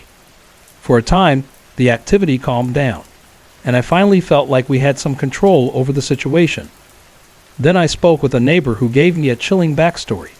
She said that before we moved in, devil worshippers had rented our house.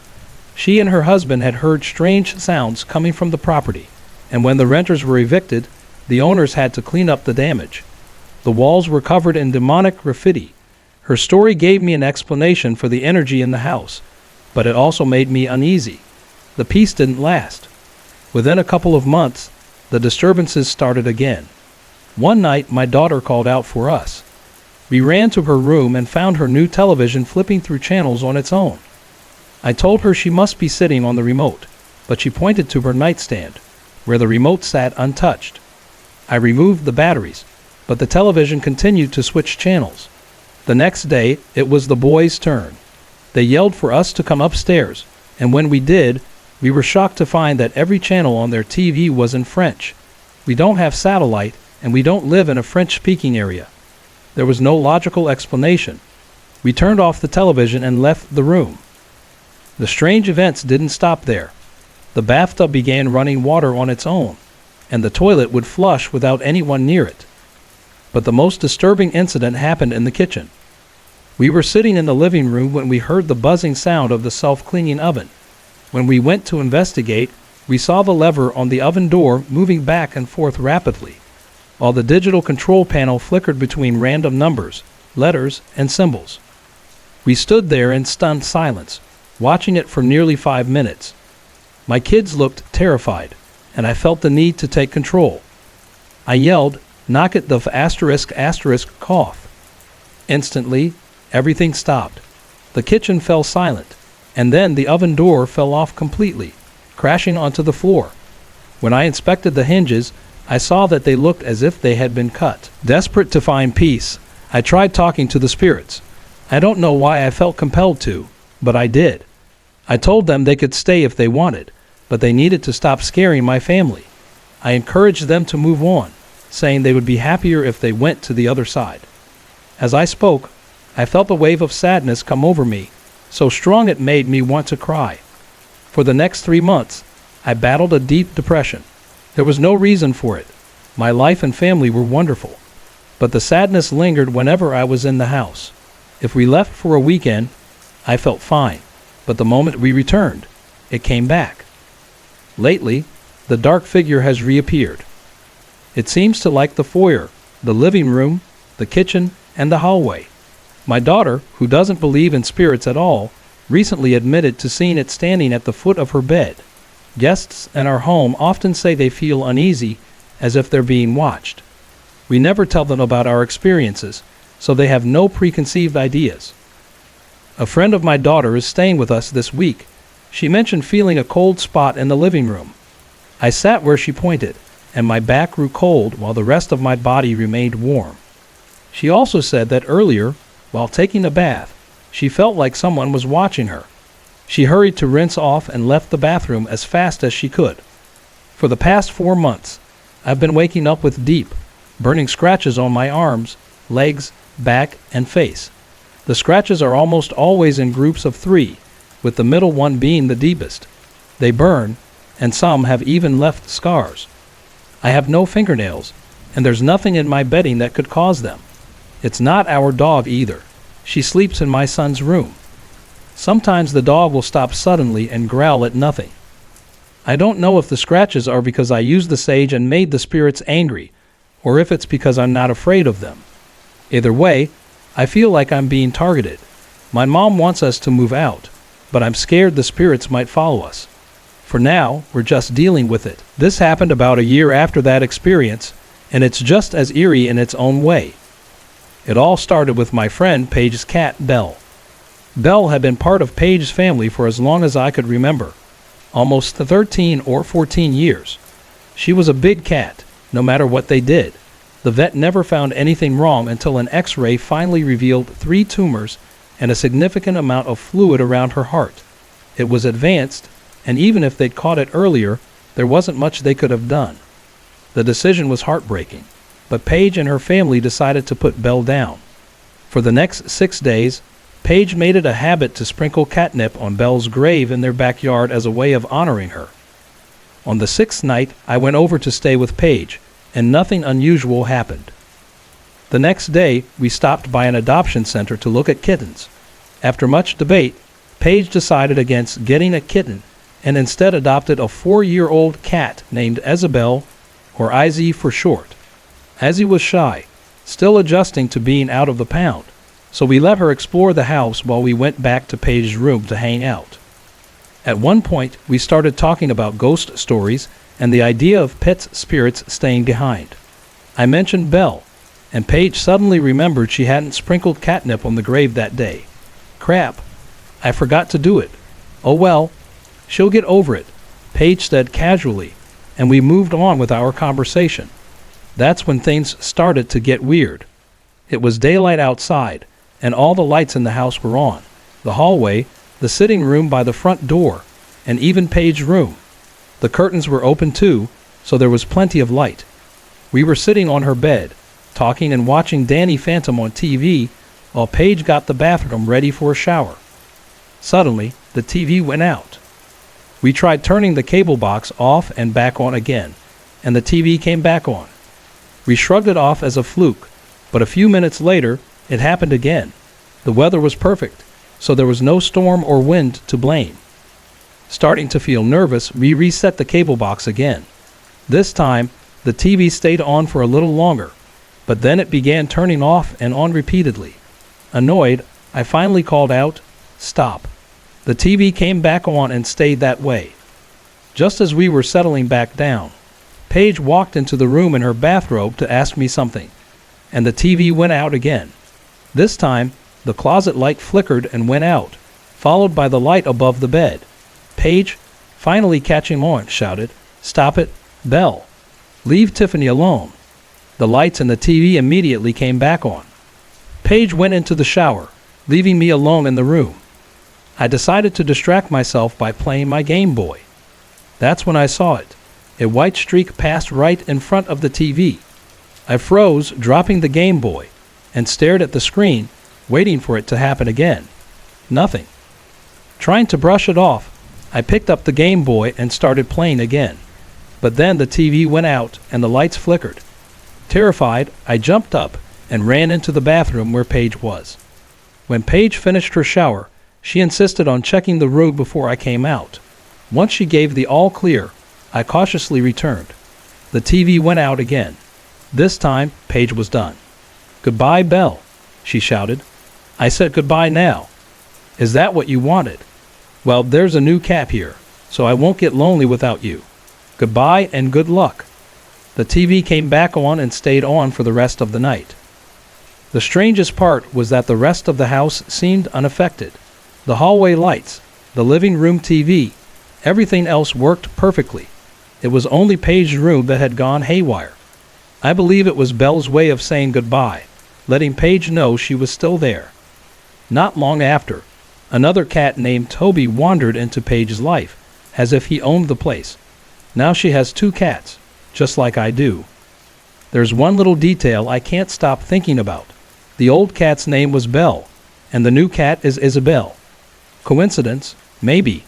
But I can't help but wonder if there's something more to it. In 1976, my grandparents and their 2 daughters moved from Newfoundland to Nova Scotia and bought a house that was around 25 years old at the time. The house, still standing today, became their home, though none of us know much about its history before they moved in.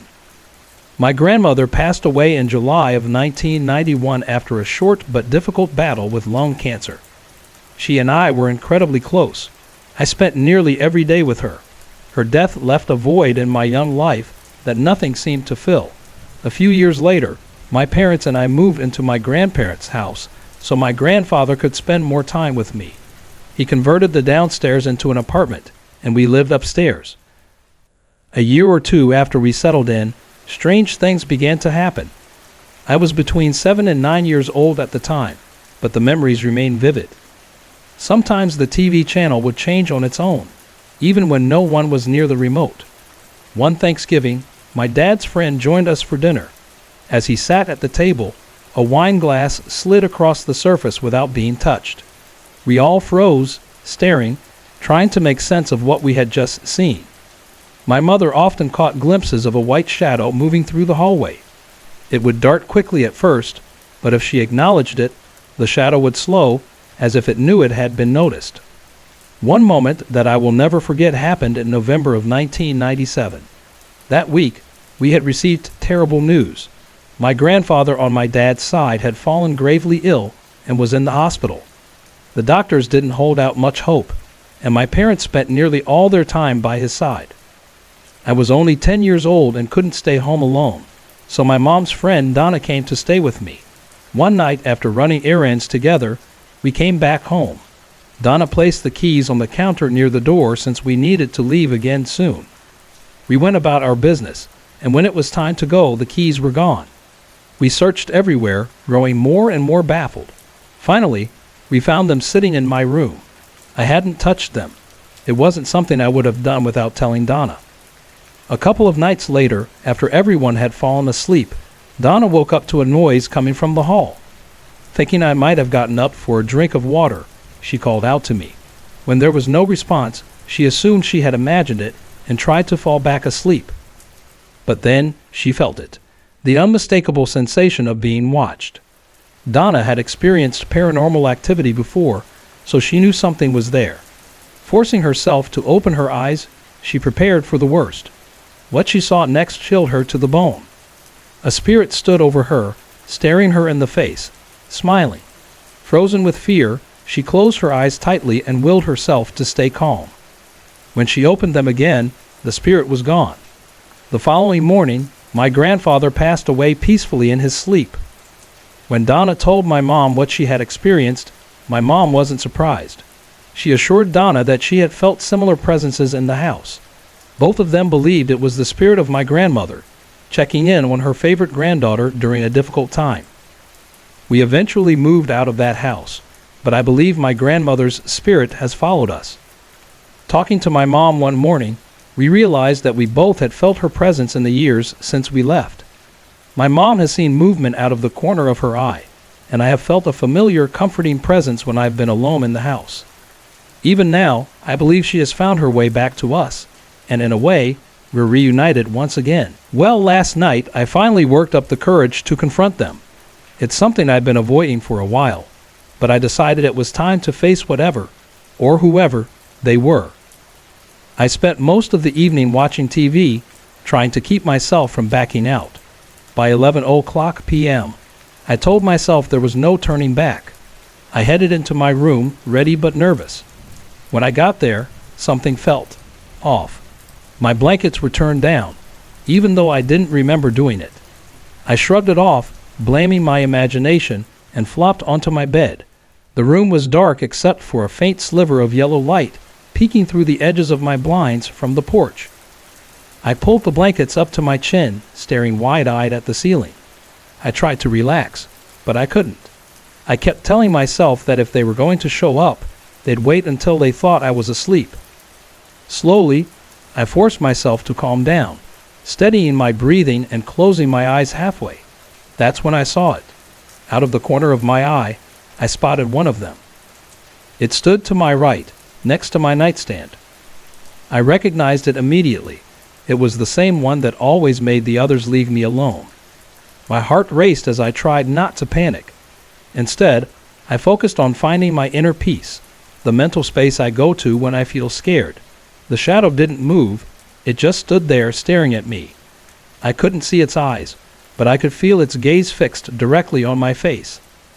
I sighed and turned onto my side, pretending to shift in my sleep, so I could get a better look. The shadow was tall and solid.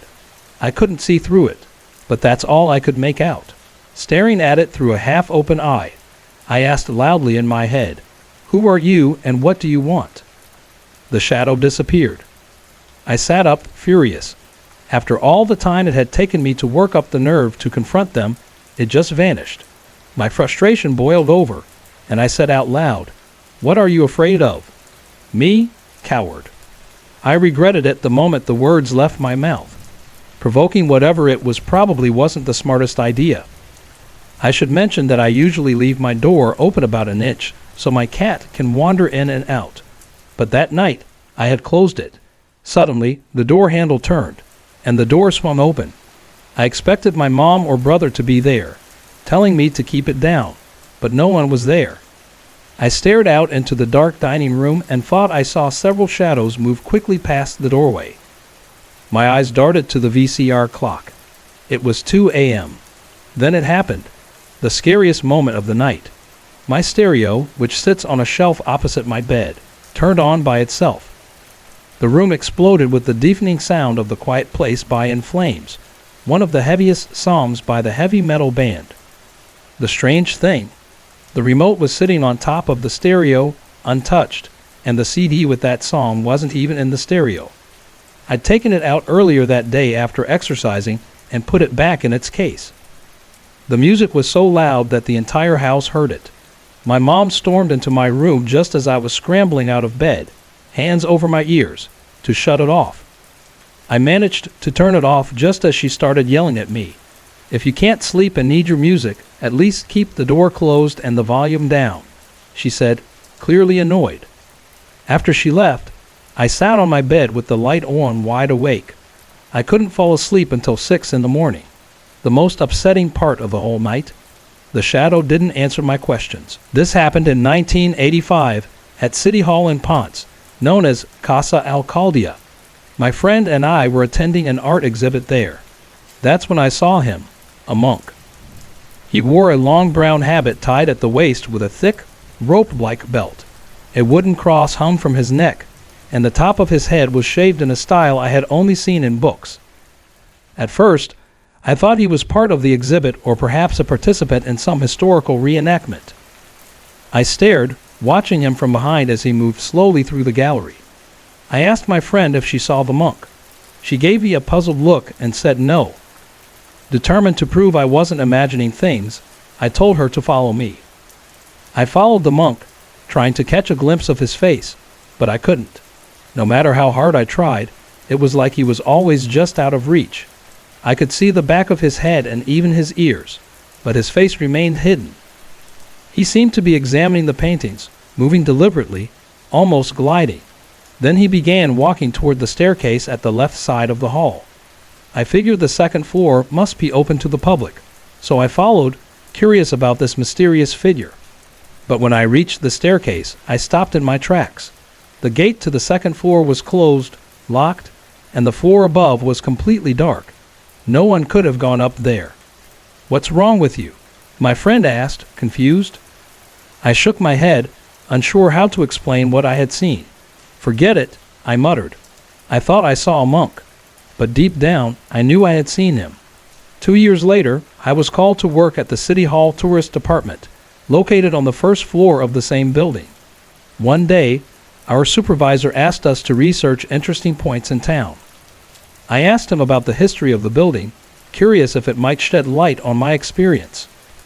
He told me that the building had once been a Jesuit church and that a cemetery had been located nearby. Intrigued, I asked if he had ever heard of anything strange happening there.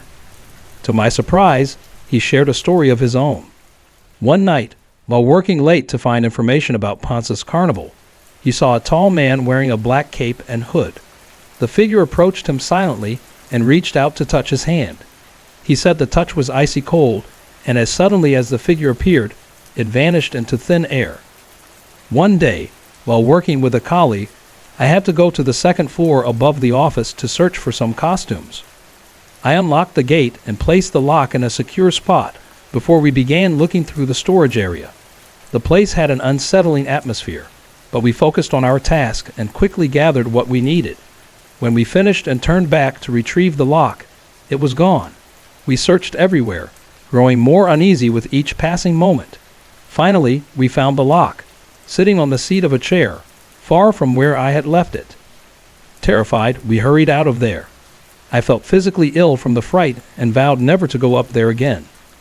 Later, I learned more about the building's haunted history. People have reported seeing apparitions of monks, slaves, and other shadowy figures roaming the premises. It all made sense. My encounter with the monk wasn't a figment of my imagination. It was just one of many unexplained occurrences tied to Casa Alcaldia. Even now, the thought of that place sends shivers down my spine. Hey everyone! I put a lot of effort and heart into creating these videos just for you. If you're enjoying the content, I'd love to hear from you. Drop a quick comment below and let me know where you're watching from and what time it is for you right now. Your support means the world to me, and it keeps me motivated to bring more awesome videos your way. It's March 17, 2007. A Saturday I won't forget. I feel like I just came back from a trip to Disneyland. Not the happy one filled with roller coasters and fireworks, though. This was more like the Disneyland of the macabre. There was so much to see, so much to experience, and the cherry on top. The art studio we visited is truly haunted. That night, I joined HPI, Haunted and Paranormal Investigations, of Northern California for an investigation. We started with a quick briefing at Starbucks, where I downed a venti caramel macchiato for courage. By 8:45 p.m., everyone had gathered. Shannon McCabe, our lead investigator and president, Tim Hawkins, Michelle Stump, Brian Colbert, Kristen Sheely, our researcher, Mary Casciano, Alicia Perry, tech supervisor John Wachter, Michelle Pakel, Julie English, and of course myself, the ghostwriter. After the briefing, we convoyed to the art studio. The resident of the studio, a sophisticated and elegant artist, greeted us warmly. She shared her stories about the place, which she described as being steeped in history and brimming with paranormal activity. The studio, built in the 1930s, had lived many lives before becoming an artist's haven. It had once been a restaurant, a jazz club, a speakeasy during Prohibition, complete with escape routes, a brothel, and even a Japanese gambling parlor. The space was practically alive with its past. The residents' experiences were chilling. One night around 10 p.m., she saw a dark, shadowy figure of a man in one of the rooms. He stood silently, glanced at her, and then walked away. Another time, as she painted and listened to music, she heard heavy footsteps coming up the stairs. Clunk, clunk, clunk. Yet when she went to check, no one was there. Guests had their own tales to tell. One claimed to have seen a 55-ish-year-old Italian man in the bathroom. Thinking it was another guest, they thought nothing of it, until they realized there was no one else in the house. Another guest, sleeping on the couch, woke to find the same man's face inches from theirs. The resident also spoke of objects flying off walls in the kitchen, a plant moving on its own, and mysterious hot spots in various parts of the studio. One guest even dreamed of 13 entities surrounding him while he lay on the couch. The studio itself was like stepping into a surreal museum.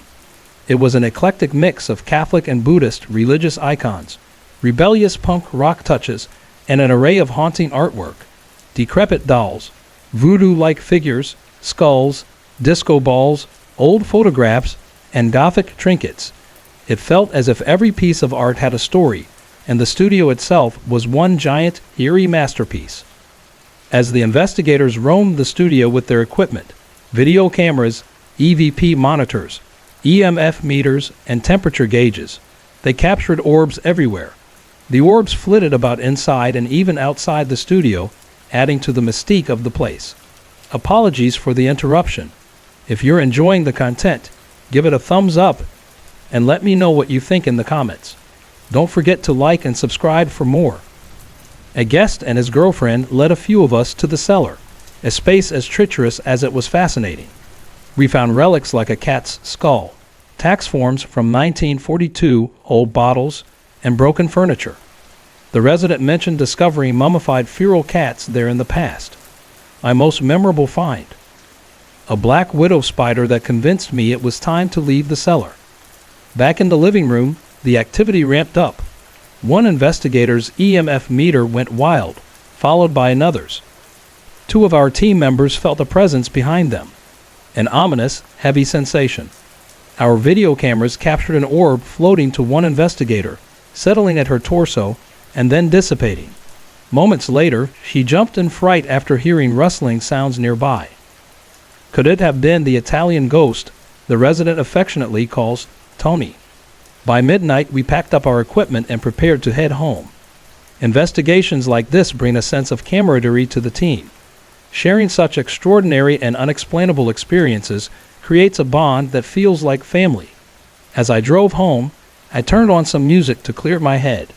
First came Sail Away, lifting my spirits, but when the theme from The Exorcist started playing, I yanked out the CD immediately. I didn't need that kind of energy to follow me home. Sorry to interrupt.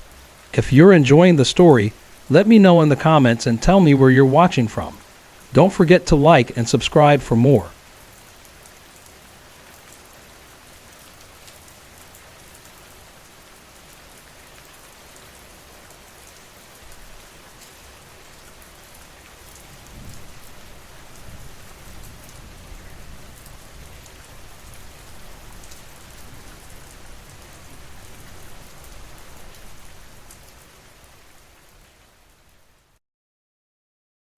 My family owned a remote cabin in Oregon, and we often took trips there.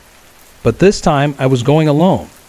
I had just turned 20, and I had never been camping by myself before.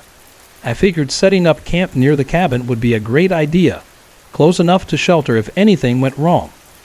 I drove for about an hour before reaching the trail, then hiked another 30 minutes until I arrived at the old, abandoned cabin where I planned to set up camp. But the moment I saw it, a strange unease settled over me. One of the windows was completely missing, not broken, but entirely gone. There wasn't even glass on the ground, as if someone had carefully removed it. It was unexpected, but I hadn't planned on going inside anyway. Still, I had brought a small pistol for safety, and something about the situation felt off. Curiosity got the best of me. I cautiously stepped onto the rotting wooden porch and reached for the door, only to find it unlocked. Not just unlocked, but slightly ajar. My stomach tightened as I nudged it open. The inside was eerily silent, save for the occasional drip of water from the leaky ceiling. Someone had definitely been here recently. Muddy footprints trailed across the warped floorboards, and a few valuable-looking items were missing. I wasn't sure what to make of it, but I told myself it was probably just some local kids messing around. Not wanting to linger, I headed out to find a flat clearing to set up my tent. It started raining as I worked, and since I was inexperienced, setting up camp took hours.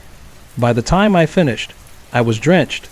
I found a fallen log under a tree, sat down, and started eating my packed food. That's when I heard it. A voice, low, muttering, coming from behind me. I turned sharply and saw a man walking toward the cabin. He was completely soaked and didn't seem to notice me at all, but the way he was talking was wrong. His words didn't make sense, like a fragmented, half-heard conversation. Then, just as suddenly as he had appeared, he vanished into the darkness. I sat frozen, heart hammering. After an hour of debating with myself, I decided to check the cabin from a distance, to see if the man had gone inside. But when I got close, it looked empty. No lights, no movement. Shaken but exhausted, I returned to my camp. As night fell, I used my fire kit to start a small campfire. The rain made it difficult, but once the fire took, I finally started to relax. Until I heard the footsteps, coming from the direction of the cabin. I tensed, peering into the darkness beyond the fire's glow. The footsteps were slow but deliberate, crunching through the wet leaves. Then, a figure emerged from the trees. It was him, the same soaking wet man from before. He stared at me. I couldn't see his face clearly, but I could feel his eyes locked onto me. The firelight flickered against the rain, making his expression unreadable. I swallowed hard and forced my voice steady. "Hey, what do you want?" I shouted, hoping he'd get scared and leave. But he didn't move. He just stood there, 10 feet away, dripping wet, unblinking. A surge of panic shot through me. Why was he just standing there? Then, a footstep. Not from him. From behind me. I didn't think. I just ran. I tore through the forest, slipping on wet leaves, half blinded by the rain. I didn't stop until my legs gave out, collapsing onto the muddy trail. I wasn't sure if they had chased me, but with the howling wind and heavy rain, I couldn't hear a damn thing. Somehow, I managed to reach my car. Hands shaking, I fumbled for my phone and called 911 the moment I got a signal. In the following days, a team was sent to investigate. My entire campsite was gone. Only a few pieces of discarded camping gear remained. But inside the cabin, they found 3 sets of muddy footprints. The realization made my blood run cold. There were 3 of them. I had only seen one. The police wrote it off as a robbery since they hadn't actually attacked me. But to this day, I can't shake the question. What would have happened if I had stayed? It was a cold autumn night when my friend Dustin and I decided to check out the old, abandoned Ashwood Asylum on the outskirts of Pine Hollow. The place had been shut down for decades, a towering 3-story building surrounded by rusting fences and decayed trees. We crossed the railroad tracks and moved toward the asylum. As we got closer, I happened to glance up, and my blood ran cold. Someone was watching us from a 3rd-floor window. I stopped dead in my tracks. Dustin noticed and asked, "What's wrong?" I pointed. "Look, that window, someone's there." He followed my gaze, and we both stood frozen, staring at the dark silhouette. Then, in an instant, the figure vanished. A cold shiver crawled down my spine. We debated whether to go inside. Probably just some homeless guy or a junkie, we told ourselves. After all, the asylum had a reputation. Teenagers sneaking in for dares, drug deals happening in the shadows. Ignoring the no trespassing sign, we pushed open the rusted gate and stepped inside. The first floor was a wreck, shattered glass, graffiti covering every inch of the walls. One message stood out. "I love it when they run." Dustin chuckled. Creepy as hell, but probably just some edgy teenager. I forced a laugh and nodded, but something felt wrong. On the second floor, we passed an old elevator shaft, its doors barely ajar. Dustin shone his flashlight inside. Decayed wires, piles of dead birds and rodents. The air smelled of rot. Then, from above, footsteps. A slow, deliberate pacing, directly on the third floor. My heartbeat thundered, "Dustin, let's get the hell out of here." He laughed. "Relax, man. Probably nothing." And before I could stop him, he started up the stairs. I didn't want to be alone, so I followed. We kept our phone flashlights on, snapping pictures as we went. But the higher we climbed, the heavier the air felt, like something was waiting. Then we saw it. The third floor was a nightmare. Pentagrams covered the floor, surrounded by dead animals, their bodies rotting. The entire place reeked of decay. My stomach turned. This wasn't just an abandoned asylum. Someone had been here recently. We turned toward the hallway, the same one where we'd seen the shadow. Then, from one of the rooms, whispers. A low, guttural muttering. Dustin raised his phone, preparing to snap a picture. The door burst open. A man stepped out, the same figure from the window. His face was pale, hollow eyes staring straight at us. For 10 solid seconds, we locked eyes. My breath caught in my throat. Then he screamed, a guttural, inhuman screech, and charged straight at us. I didn't think. I just ran. Dustin bolted ahead while I sprinted for the stairs. My phone nearly slipped from my hand, but I didn't stop. On the second floor, I saw a window, my only escape. I lunged, leaping through the broken frame. I crashed into the bushes below, branches slicing into my arms. My legs throbbed, but I couldn't stop. I ran toward the railroad tracks. Then I realized. Dustin wasn't with me. I froze. My hands fumbled to text him. "Where are you?" No response. I crouched behind an old storage shed, my chest heaving. Minutes passed. Then, footsteps. I peeked out.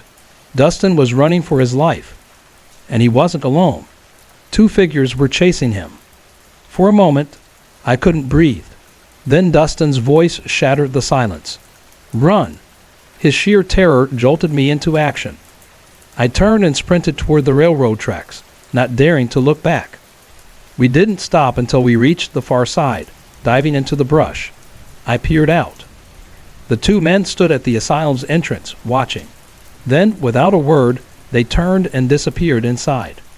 Dustin and I fled to the nearest 24-hour diner. We collapsed into a booth, panting. A waitress approached, but we barely managed to order. As we caught our breath, I asked, "What the hell happened back there?" Dustin's face was still drained of color. He told me that after I jumped, he ran down the stairs and hid behind some crates near the elevator. Then he heard them. 2 voices. They were looking for us. Then my phone buzzed with the text I had sent, and they heard it. They turned. They saw him, and they chased. Whatever those men were planning, we didn't wait to find out. We never went back to Ashwood Asylum, and we never will. It seemed like a thrilling idea at first, exploring the old Blackwater Asylum, the most infamous abandoned building in town. A massive 3-story structure, long forgotten, standing just beyond the rusted train tracks. We made our way past the overgrown path, flashlights in hand, the cold night air heavy with silence. But as soon as we reached the asylum's entrance, my stomach twisted into knots, because someone was watching us. I looked up, and there, in the 3rd-floor window, a shadowed figure stared down at us. I stopped dead in my tracks. "What?" Dustin asked. I pointed toward the far right window. "Look." His eyes followed my finger. And then, he saw it too. For a few seconds, neither of us moved. We just stood there frozen, staring back at whatever was up there. And then, suddenly, the figure disappeared. A wave of unease settled over us. Should we still go inside?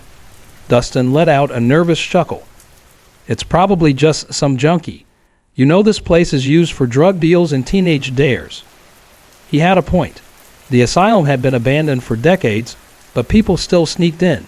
So we ignored the no TRESPASSMG sign and stepped inside. The first floor was a mess.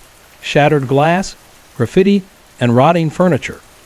On one of the cracked walls, scrawled in red spray paint, were the words, "I love it when they run." I laughed it off, pretending it didn't send a chill down my spine. We moved to the second floor.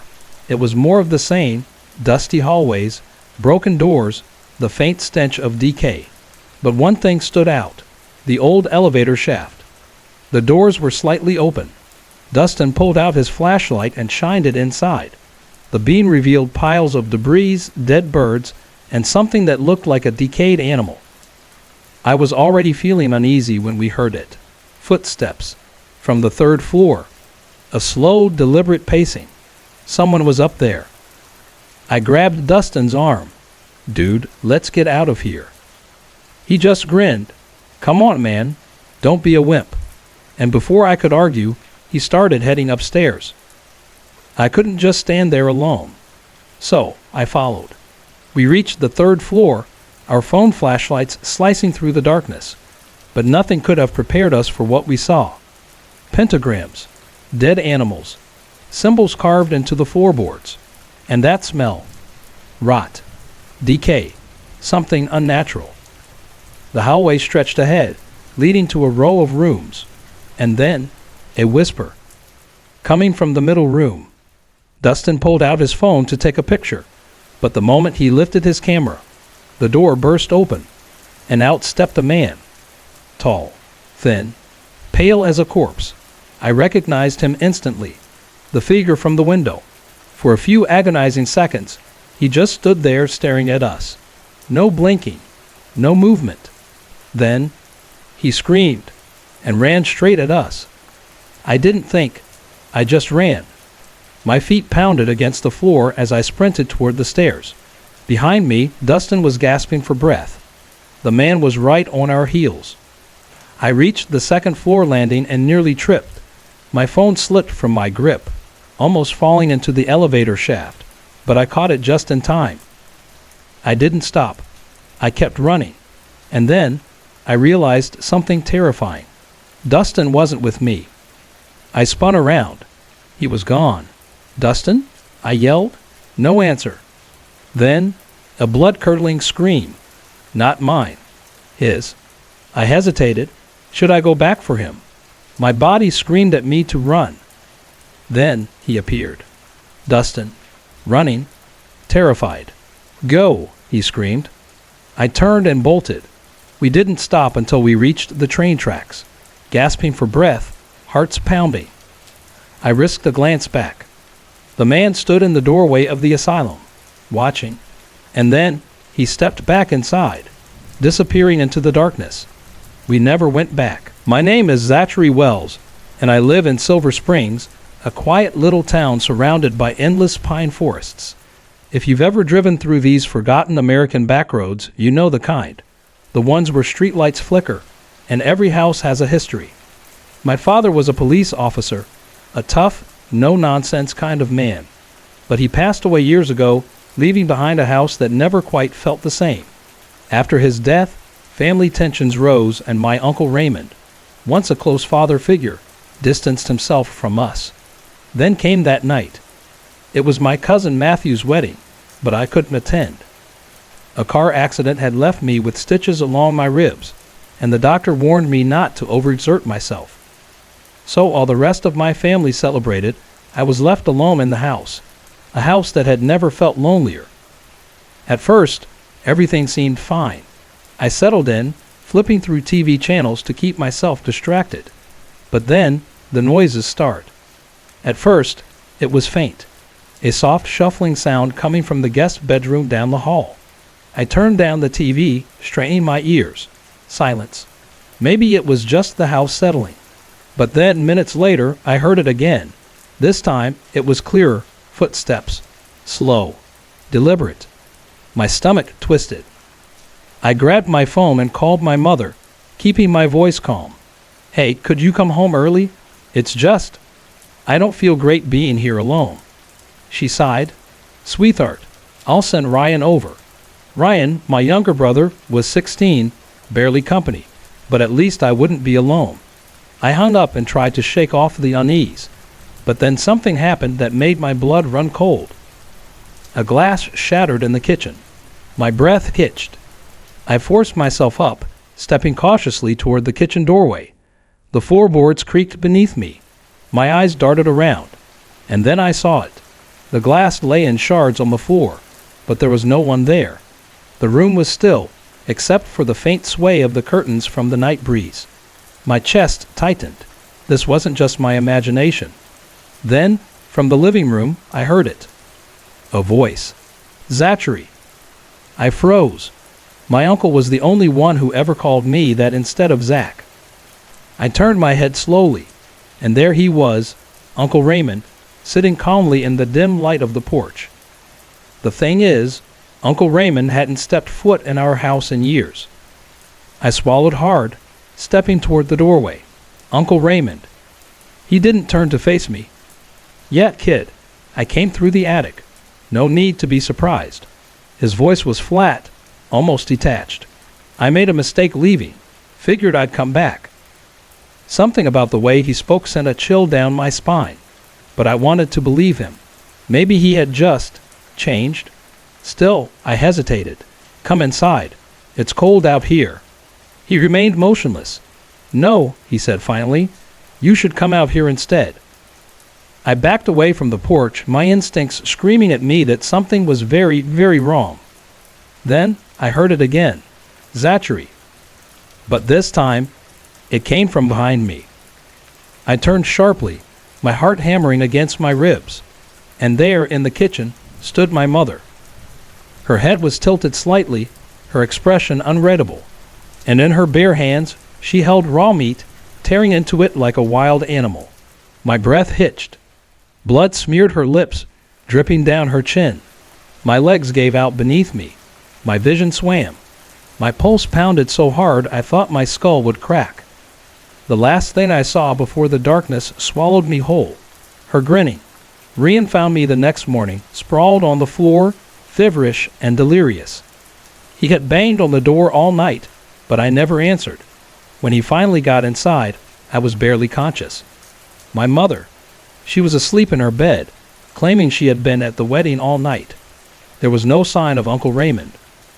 I told a local priest what happened. He didn't laugh or call me crazy. Instead, he placed a small silver cross in my hand and murmured something in Latin. "Keep this on you," he said, his voice grave, "and whatever you do, don't answer when it calls your name." To this day, I don't know what I saw.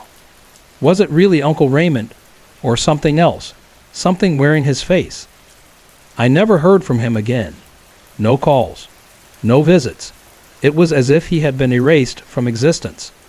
And my mother, she still refuses to talk about that night. But every so often, when I wake in the dead of night, I swear I can hear it. A voice. From the hallway, calling my name. We were driving down Route 47, a desolate highway cutting through the dense pine forests of Montana. The night was pitch black, and the eerie silence was broken only by the hum of our SUV. Suddenly, something struck our vehicle, a sharp, resounding thud. My cousin Brian Carter, who was behind the wheel, cursed under his breath. What the hell was that? I muttered, peering into the rearview mirror. Nothing, just the empty road stretching into darkness. We ignored it and kept going. But then, something slammed into the back of our car with incredible force. The impact was enough to crack the rear bumper. Brian swerved but managed to regain control. When we stopped and stepped out, there was no other vehicle in sight. We didn't waste another second. We jumped back in and sped toward the nearest town, a quiet little place called Hollow Creek.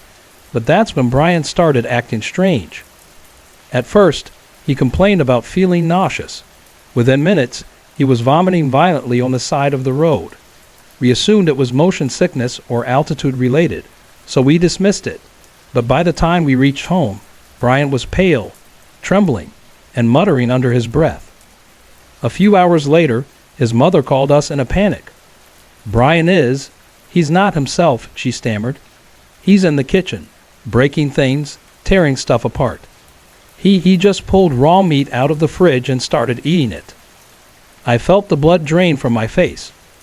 We rushed back to their house and found Brian crouched in the kitchen, gnawing on raw steak, his eyes vacant and hollow.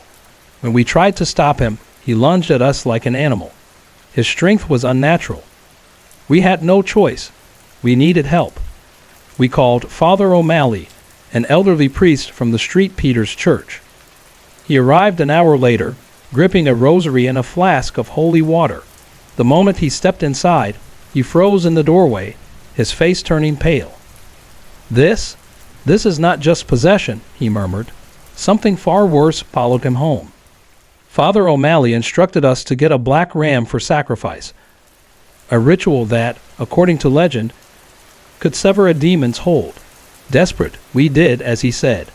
Under the full moon, he performed an ancient Latin exorcism, sprinkling the animal's blood in a protective circle around the house.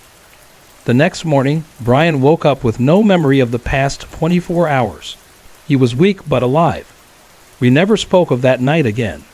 But sometimes, when I pass by that lonely stretch of Route 47, I wonder, what exactly did we bring back with us that night? In December 2022, I was working as a site supervisor for a road construction project about 5 miles outside Silver Springs, Colorado. My shift was always overnight, overseeing the delivery of gravel and stone for the new highway expansion. That night, the temperature had dropped below freezing. The air was still, and the headlights of the last departing truck faded into the distance. It was nearly 3:00 a.m. when I finally headed toward my tent, exhausted. As I reached my campsite, I froze in my tracks. Sitting on my cot was a woman, dressed in white, her back turned to me. My breath hitched. My entire body locked up in terror. Who's there? I managed to whisper. No answer. She didn't move. I took a slow, hesitant step forward. My heart was pounding so hard it echoed in my ears. My mind raced. How had she gotten past security? The only road leading here was blocked after midnight. Then she began to move. Slowly, her head twisted at an unnatural angle, as though her neck was snapping backward. I didn't wait to see her face. I ran like hell. I tripped over some loose gravel, scraping my knees, but I didn't stop. I screamed for help. The night watchman, hearing my cries, rushed over with a flashlight. When I tried to explain, he simply shook his head. There's no one here, he said. You were probably half asleep. But I knew what I saw. The next morning, I confided in one of the older workers, an old man named Raymond. He listened carefully, then let out a long sigh. You weren't supposed to sleep there, he muttered. What do you mean? I asked. That whole site used to be a graveyard, he said. They moved most of the bodies, but not all of them. I left my job that same week. And even now, when I wake up in the middle of the night, I swear I can hear the sound of footsteps crunching on gravel just outside my window.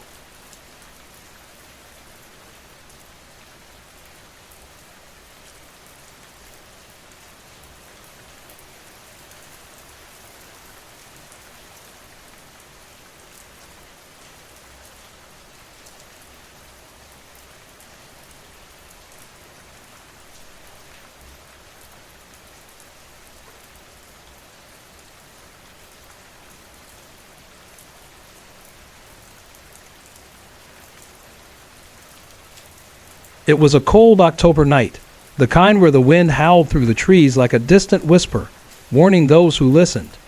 Ethan Calloway, a 42-year-old rideshare driver, had been working late shifts for months, trying to keep up with rent and his mounting bills. His last ride for the night had been an odd one. A family of 3, a husband, wife, and their little boy. They had requested a drop-off at a secluded house deep in the outskirts of Silver Creek, Montana, a place Ethan had never been before. The route took him down an old dirt road, flanked by dense trees that seemed to swallow the headlights. The deeper he went, the more uneasy he felt. Something about the air here. It was thick, heavy, almost suffocating. But he brushed it off. Just another weird fare. After dropping them off, he turned the car around, eager to get back to civilization. That's when he saw him. A tall man stood at the edge of the road, partially hidden by the shadows of the trees. His clothes were old, almost Victorian in style, and there was something unsettling about the way he stood.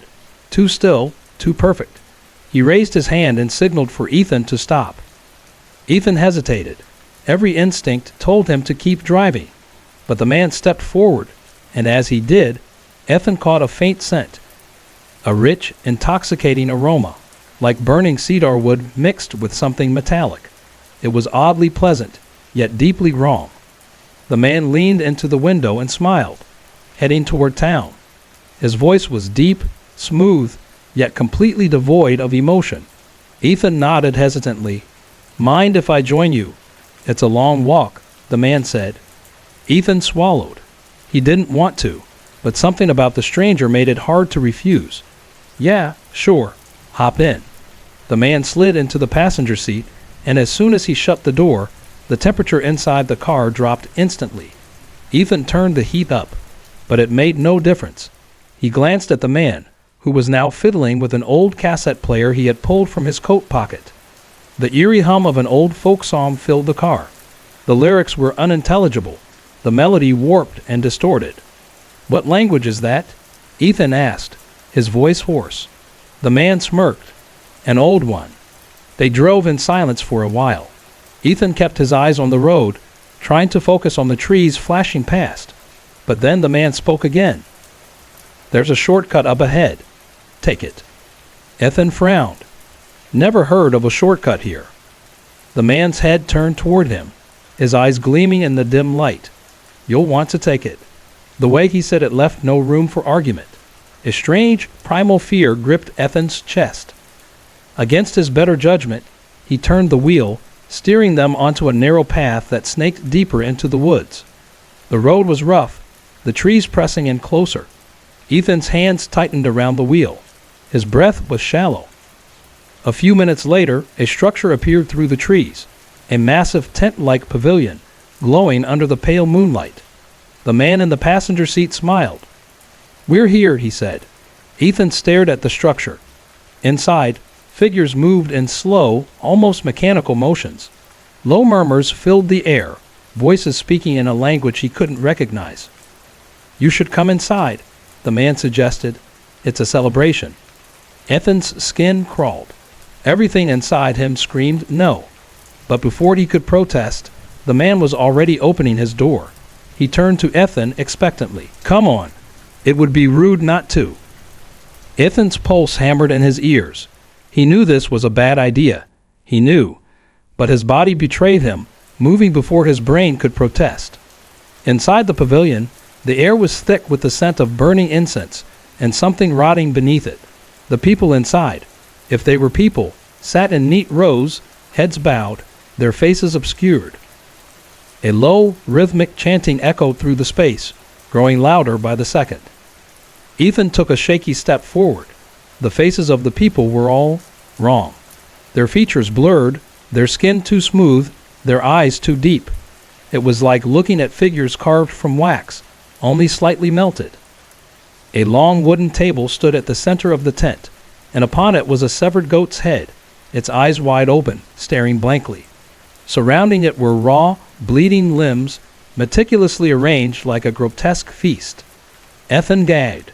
The man beside him placed a hand on his shoulder. "Eat." Ethan shook his head. I can't." The figures at the table turned their heads in unison, their necks creaking, their empty eyes fixed on him. A woman emerged from the shadows.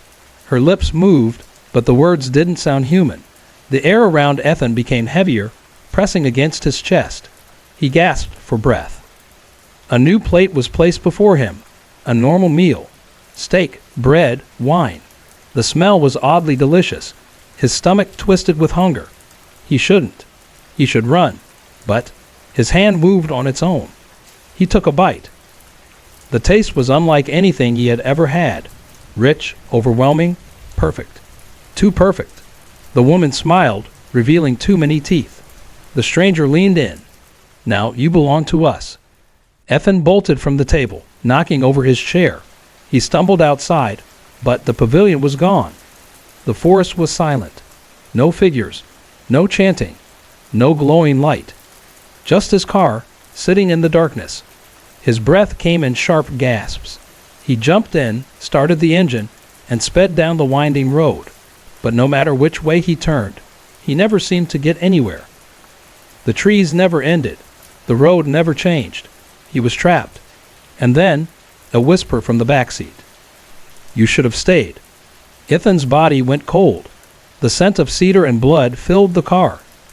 He didn't look in the rearview mirror. He couldn't. A light flickered in the distance. Desperate, he pressed the gas pedal, speeding toward it. Then, darkness. Ethan woke up in his bed. 104-degree fever. His mother, his frail elderly mother, sat beside him, wiping his sweat-drenched forehead. Ethan, you were out for 3 days, she whispered, voice trembling. Ethan's throat was raw. He tried to speak, but only one thing came out. The ride, the man, the feast. His mother frowned. Ethan, you quit driving 3 months ago. His blood turned to ice. He reached for his phone. No recent trips. No messages. No record of that night. But his car still smelled like cedar and blood. Ethan Carter had been searching for a house closer to his workplace. His long daily commute across Silver Springs was exhausting, and he wanted something more convenient. One afternoon, his coworker Mark mentioned a place. There's an old Victorian house on Hollow Creek Road, Mark said. The owner's been in Europe for years. He's looking for a tenant, and the rent's dirt cheap. Ethan visited the house the next day. It was huge, a grand 3-story structure with faded blue paint and towering oak trees in the front yard. The place had charm, but something about it felt off. Maybe it was the unnatural stillness, or how the air felt heavier under the largest oak tree. But the rent was perfect, so without hesitation, Ethan signed a 1-year lease. That was his first mistake. At first, everything seemed fine. His wife, Sarah, and their son, Jason, settled in quickly. But soon, things started happening. One evening, Sarah glanced out the window and saw Jason giggling under the large oak tree. But he wasn't alone. He was playing with someone.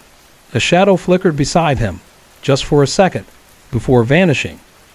At first, Ethan brushed it off. Kids have imaginary friends all the time, he said. But then, Jason started talking to her more frequently. He'd stare into the empty space beside him and whisper things. Sometimes, he'd suddenly laugh hysterically. Other times, he'd start crying for no reason. Then came the smell. One afternoon, Sarah walked into their bedroom and gagged. The stench of rotting meat filled the air. She searched everywhere but found nothing. The smell vanished as suddenly as it had appeared. A few nights later, as Sarah folded laundry, she noticed a shadow behind the curtain. It was tall and unmoving. Her heart pounded. "Ethan?" she whispered. No response. She slowly pulled the curtain back. Nothing. But she knew something had been there. One evening, as she tucked Jason into bed, she saw a little girl standing by the oak tree. She wore a dirty white dress, her hair covering her face. Sarah's breath caught. "Who's that?" she muttered, stepping closer to the window. The girl vanished. That night, the rain poured and the wind howled. Just past midnight, a woman screamed outside. It was a low, guttural wail, a sound filled with agony. Ethan sat up. "Did you hear that?" Sarah nodded, trembling. The scream faded, but a whispering sound remained, like someone muttering right outside their window. Ethan grabbed a flashlight. "I'm checking it out." Sarah clutched his arm. "Please don't go out there."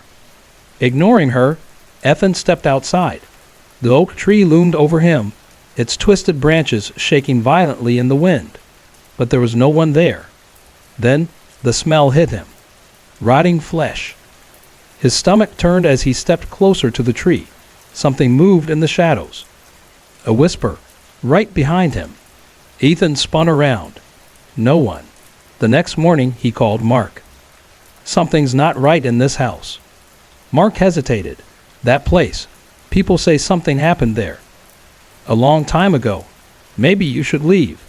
Ethan ignored the warning. That was his second mistake. That night, Ethan woke up at 3:12 a.m. The room was cold, freezing. Then he noticed Jason's bed was empty.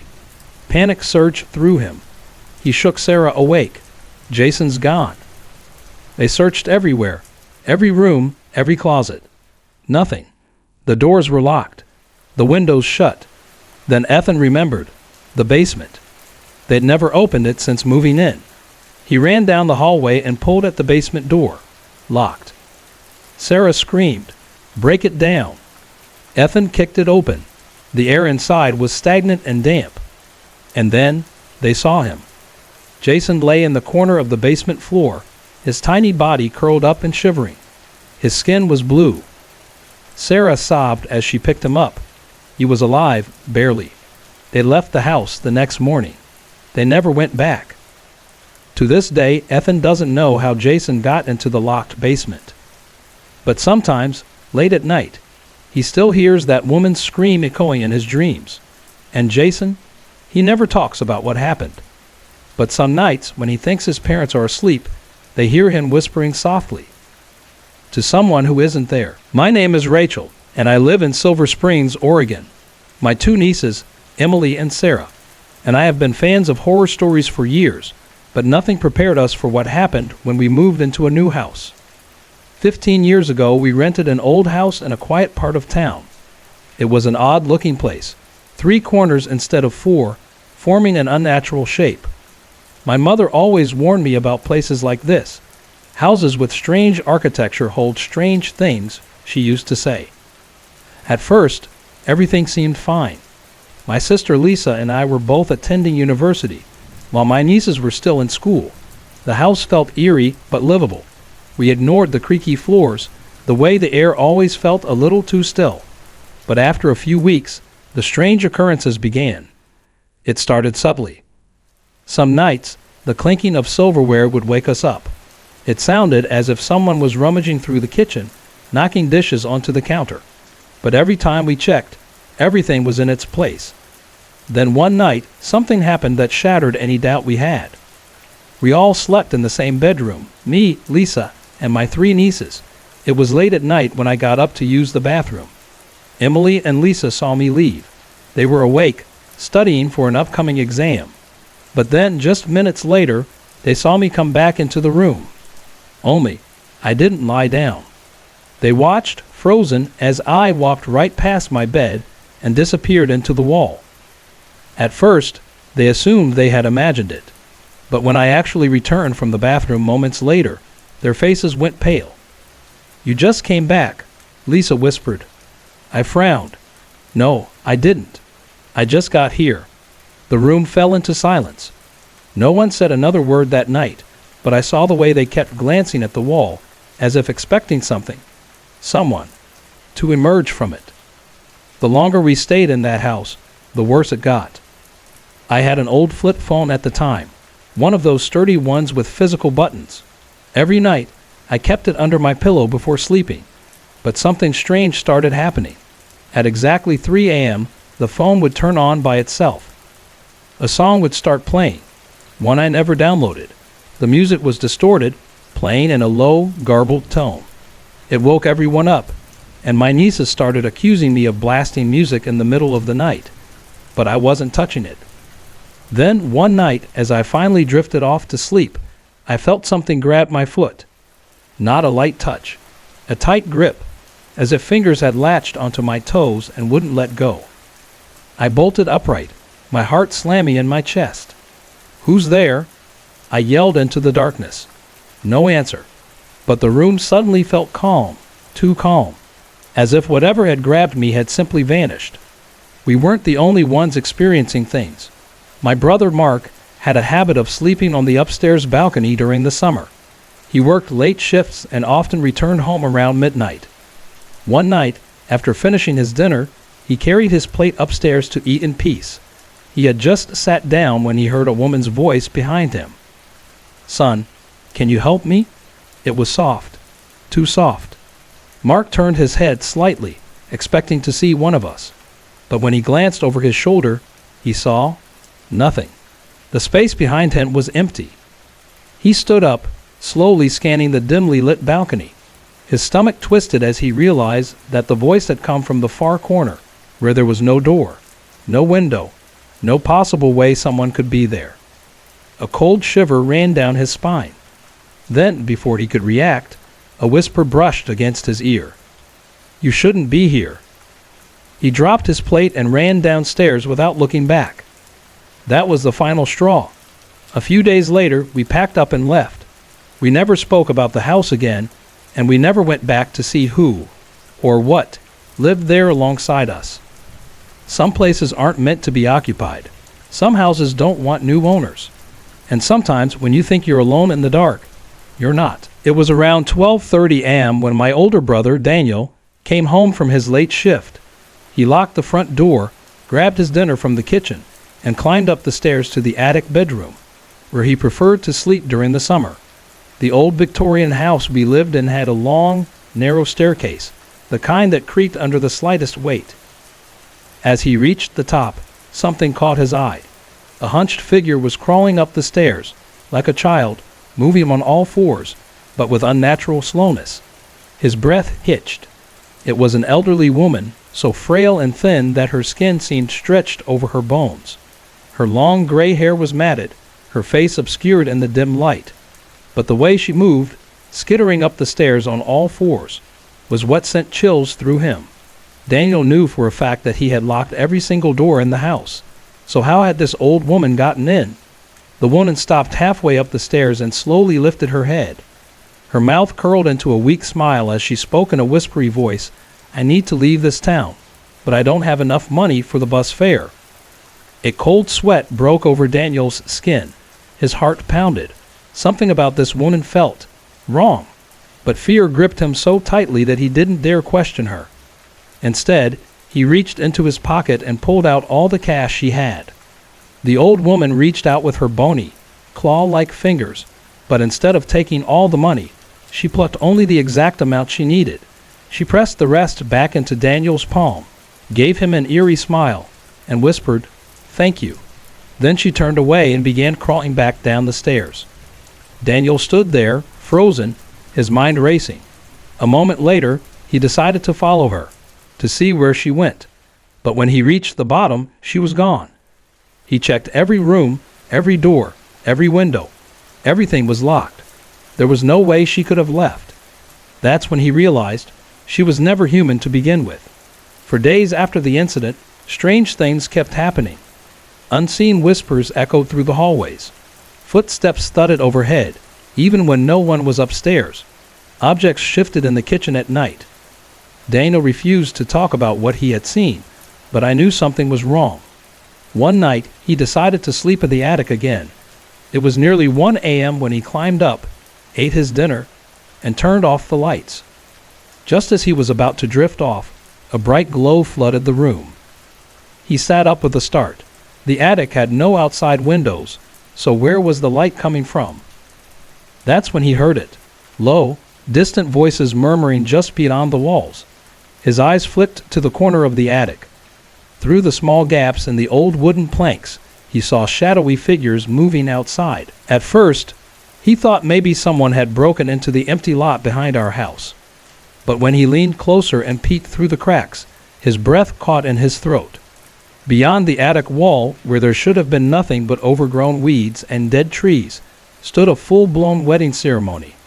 Hundreds of tiny, grotesque figures gathered in a circle, all dressed in tattered Victorian clothing. Some held candles that dripped black wax, while others spun in slow, eerie dances. In the center of it all, a bride in a filthy white dress stood perfectly still, her face hidden beneath a thick veil. Daniel's stomach twisted. This wasn't real. It couldn't be. But then the bride's head snapped toward him.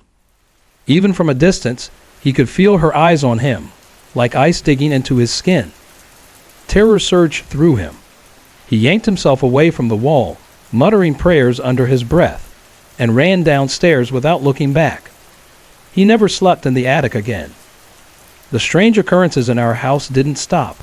At night, we heard the faint jingle of bells, like an old-fashioned ankle bracelet dragging across the wooden floors.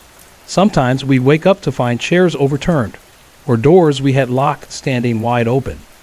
But the worst was yet to come. One night, my niece, Sarah, and I were preparing for our final exams. We had stayed up late studying, and around 2:30 a.m., we decided to take a break. The bathroom was down the hall, just past the terrace, so we agreed that we'd go one at a time while the other stood outside waiting. Sarah went in first. I leaned against the terrace railing, staring down at the empty road below. Or at least, I thought it was empty. Then I saw them. Two men stood at the intersection, bathed in the eerie glow of a dim, flickering streetlight. One of them held a red lantern, its flame swaying even though there was no wind. The other man wasn't visible.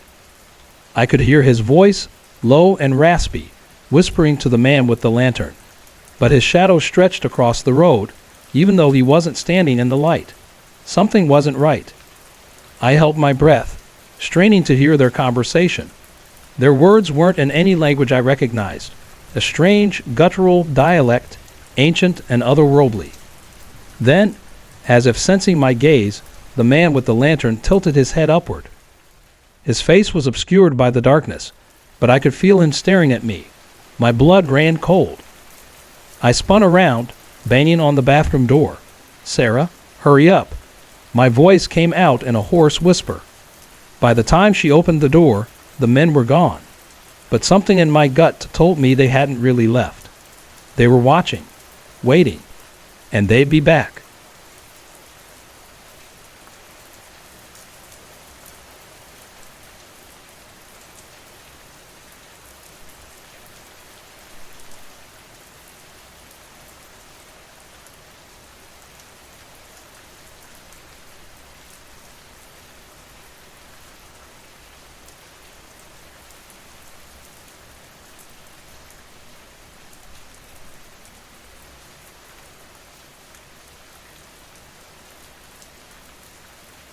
It's a chilling tale of strange occurrences, whispers in the dark, and the question we all fear: can something follow you even when you move? For as long as Brian can remember, strange things have happened in the house he grew up in. He lived there for 19 years, and over that time, he became almost accustomed to the unusual. Lights would flicker on and off without reason. Radios would tune themselves to different stations. But the truly strange part, most of it only seemed to happen to him. When he turned 21, Brian decided to move out of his parents' house and into a place of his own. But before we get there, let's rewind to the night when something happened that changed how he saw his childhood home forever. It started like so many other nights, just going to bed and drifting off. His room was in the middle of some redecorating. He'd just laid new wooden floors and was sleeping on a mattress on the ground. In the corner of the room, a pile of old floorboards sat waiting to be disposed of.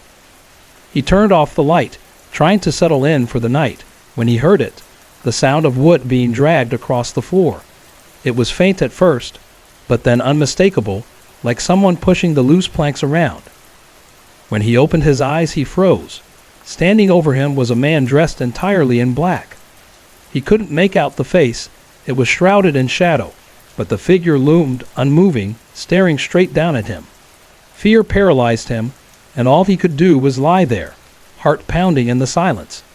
Eventually, the figure disappeared, and he was left in the darkness, unsure if it had been real or just some kind of waking nightmare. His mom had a friend with a sixth sense, someone who claimed to be able to see spirits. She confirmed what Brian feared, that she too had seen the man, as well as two women, in the house on separate occasions. Whatever was in that house wasn't just in his imagination. 3 weeks ago, Brian finally moved out. ready to start a new chapter of his life.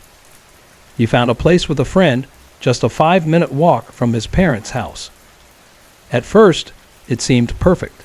That first night, they settled in with a few drinks, laughing and relaxing, as you'd expect. But the peace didn't last long. Within a few days, strange noises began to echo through the house. At first, Brian and his roommate brushed it off as sounds coming from next door. But the more it happened, the harder it was to ignore. Footsteps upstairs, presses slamming shut, doors creaking open and closed. His roommate, a skeptic who had always laughed at Brian's stories, started to grow uneasy. On Wednesday night, things escalated. Brian was lying in bed, just about to drift off, when he heard the front door open and close. His eyes snapped open, but his body wouldn't move. It was as if a weight, heavy as a ton of bricks, was pressing him down. He tried to stay calm, reminding himself not to be afraid, but then came the whispers, soft, almost too faint to hear, but unmistakable. He couldn't make out what they were saying, but the sound sent shivers through him. He couldn't shake the feeling that whatever haunted his childhood home might have followed him here. The following nights were no better. Last night, while lying on the bed with his girlfriend, the two of them heard a man's whistle.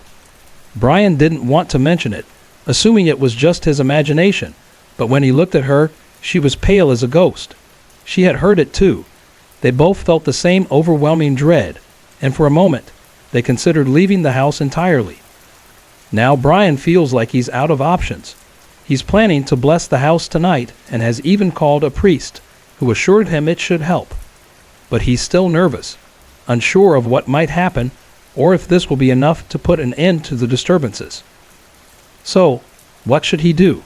If you've ever dealt with something like this, leave your advice in the comments.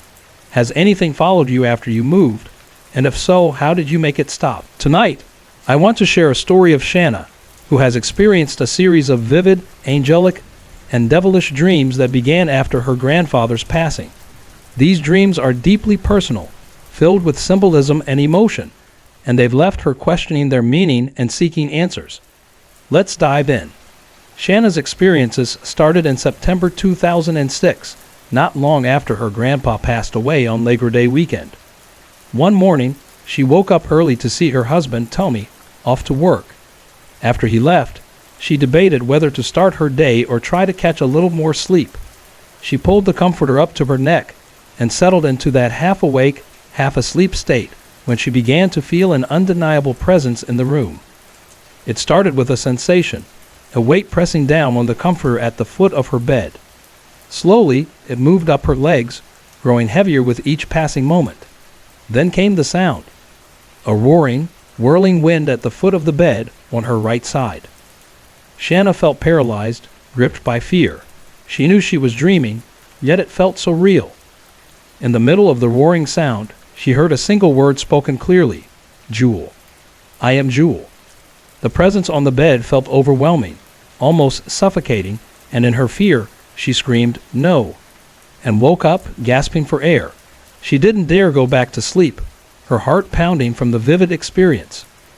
That day, she couldn't shake the memory of the dream. She told her friend Renette about it, and the two of them spent the day trying to make sense of what happened. That evening, Shanna turned to the internet for answers, searching for connections between angels and the name Jewel. She stumbled across a passage on a website that seemed to resonate with her deeply.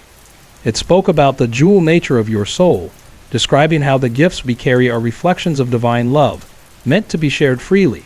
To Shanna, it felt like a message. Perhaps her guardian angel, Jewel, was waking her up from the oppressive presence in her dream and guiding her toward her purpose. But this wasn't the only dream Shanna experienced that month. A few days later, she had another, far darker encounter. In this dream, Shanna was lying on her back, and her lifelong fear of something lurking under the bed came to life. She felt the comforter on her leg flip over, leaving her exposed. Then slowly, she began sliding down the side of the bed, as if being pulled toward the floor. She tried to call out for Tony, but when she managed to make a sound, her voice came out deep and guttural, nothing like her own. When Tony finally turned to look at her, it wasn't him. His face was distorted, his teeth yellow and protruding, his eyes filled with a sinister light. He pulled her back onto the bed, leaned in close, and then, his tongue wasn't human. It was thin and wiggling, like a snake. Shanna woke up in a panic, gasping for air, and clung to Tony for comfort. But the nightmare didn't end there. As she tried to fall back asleep, the dream began again. This time, she was aware of what was happening and tried to fight it, mumbling Tony's name in her sleep.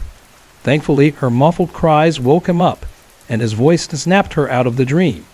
The sound of him speaking brought instant comfort, but the memory of the experience lingered. Tony, ever the joker, teased her about the dream the next day, imitating the devil voice she had described. Shanna laughed along, but deep down, the dream left her unsettled.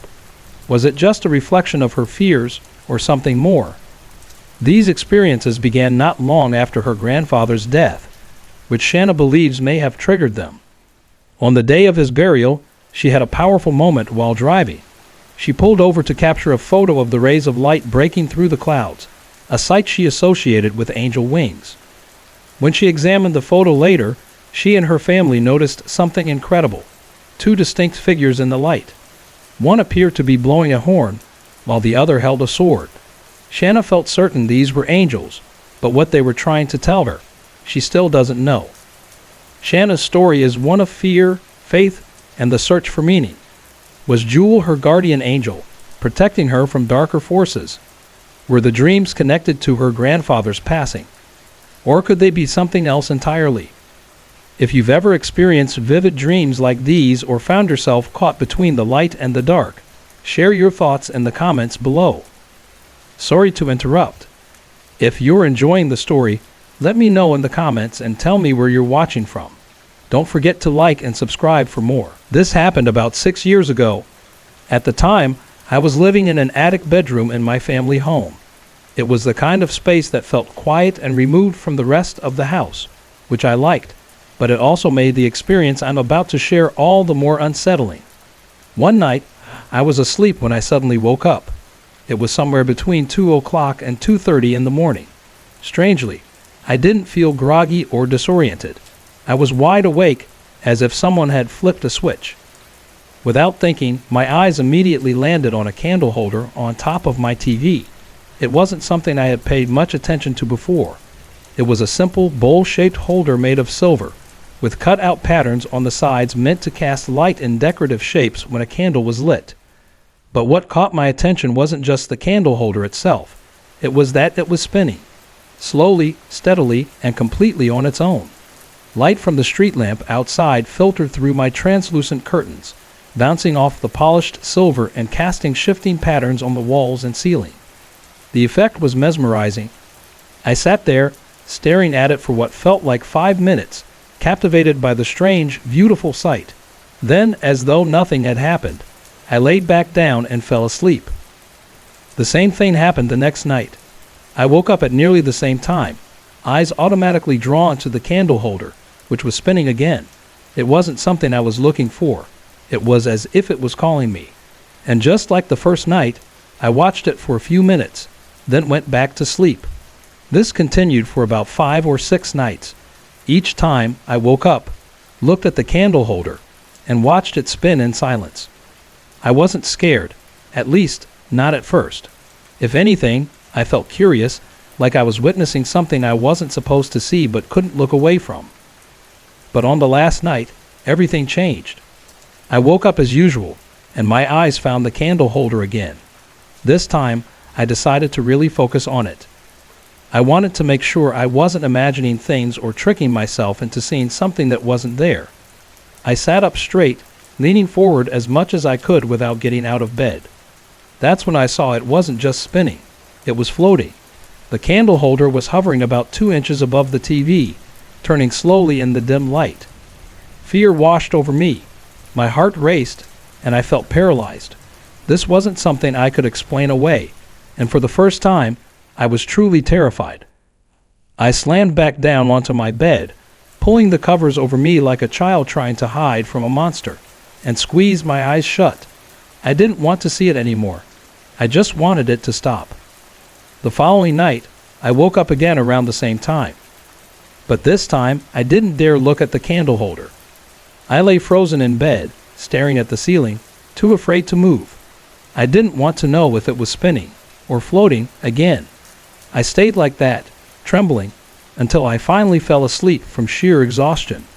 Years later, I still don't have an explanation for what I experienced during those nights. Was it something beyond logic, or could it be a trick of my mind? A sleep disorder, maybe? Hey everyone, I put a lot of effort and heart into creating these videos just for you. If you're enjoying the content, I'd love to hear from you. Drop a quick comment below and let me know where you're watching from and what time it is for you right now.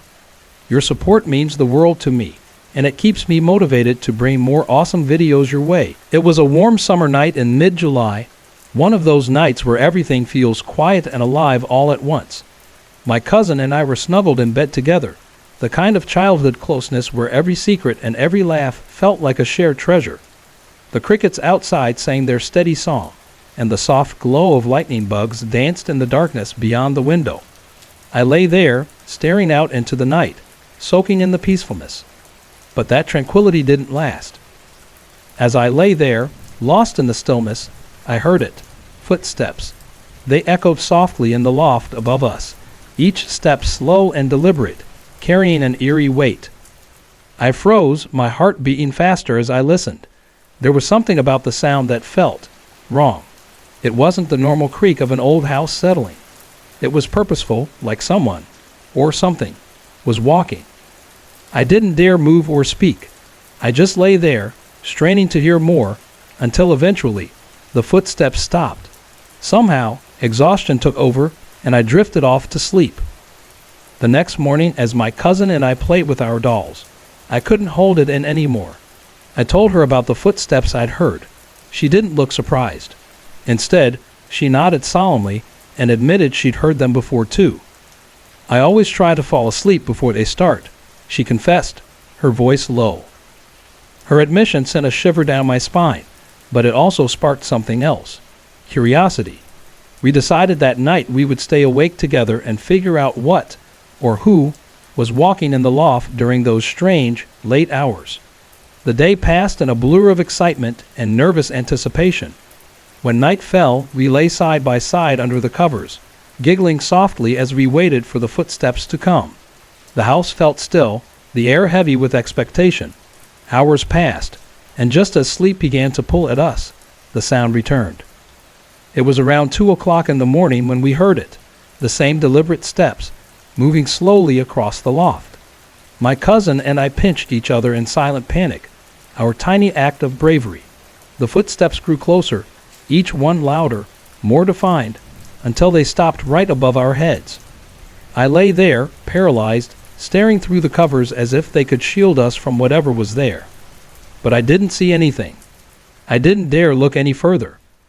The next morning, my cousin told me she had seen something. While I hid under the blanket, she had peeked out just enough to catch a glimpse. She swore she saw the figure of an old man standing by the window, his presence faint but undeniable. Her description made my stomach twist with both fear and wonder. Whether people believe in ghosts or not, I know what I heard that night. My cousin knows what she saw. It's hard to explain, and maybe we'll never have answers, but that night stayed with us. It became a story we'd whisper to each other for years, a reminder that some things defy explanation. Maybe ghosts really do exist. Maybe spirits are all around us, whether we notice them or not. For those who haven't had an encounter, it's easy to dismiss the idea. But for those of us who felt it, heard it, or even seen it, there's no doubt. Something lingers, and on nights like that one, it makes itself known. I want to share something that happened to me many years ago, back in 1989, when I was just 12 years old. I've kept these incidents to myself for so long, but I've realized it's time to talk about them. Until now, I've just prayed and tried to move on, convincing myself there must be some logical explanation. But after all this time, I can't ignore what I've seen and felt. At that time, my family lived in a house that used to be my dad's office, which was later converted into a home. The house didn't have a proper water supply, so we had to fetch water from a factory nearby, about 800 meters away. It was such a tiring task, especially carrying buckets of water back and forth, so we eventually set up a plastic hose from the factory tap to our house to make things easier. One Saturday afternoon, around 2:00 p.m., my mom went to the factory to turn on the tap. But when she came back, there was no water. She thought there might be a leak in the hose and asked me and my sister to go check. We weren't exactly thrilled about it, so we grabbed our bicycles instead of walking. The path to the factory was eerie. Behind our house was a Muslim cemetery, and the area around the factory was overgrown with bushes. It wasn't a place where you'd expect to see anyone. As we approached the factory, something caught my eye. A woman, dressed in a traditional Indian costume, standing near a large tree. She was beautiful, but her presence was deeply unsettling.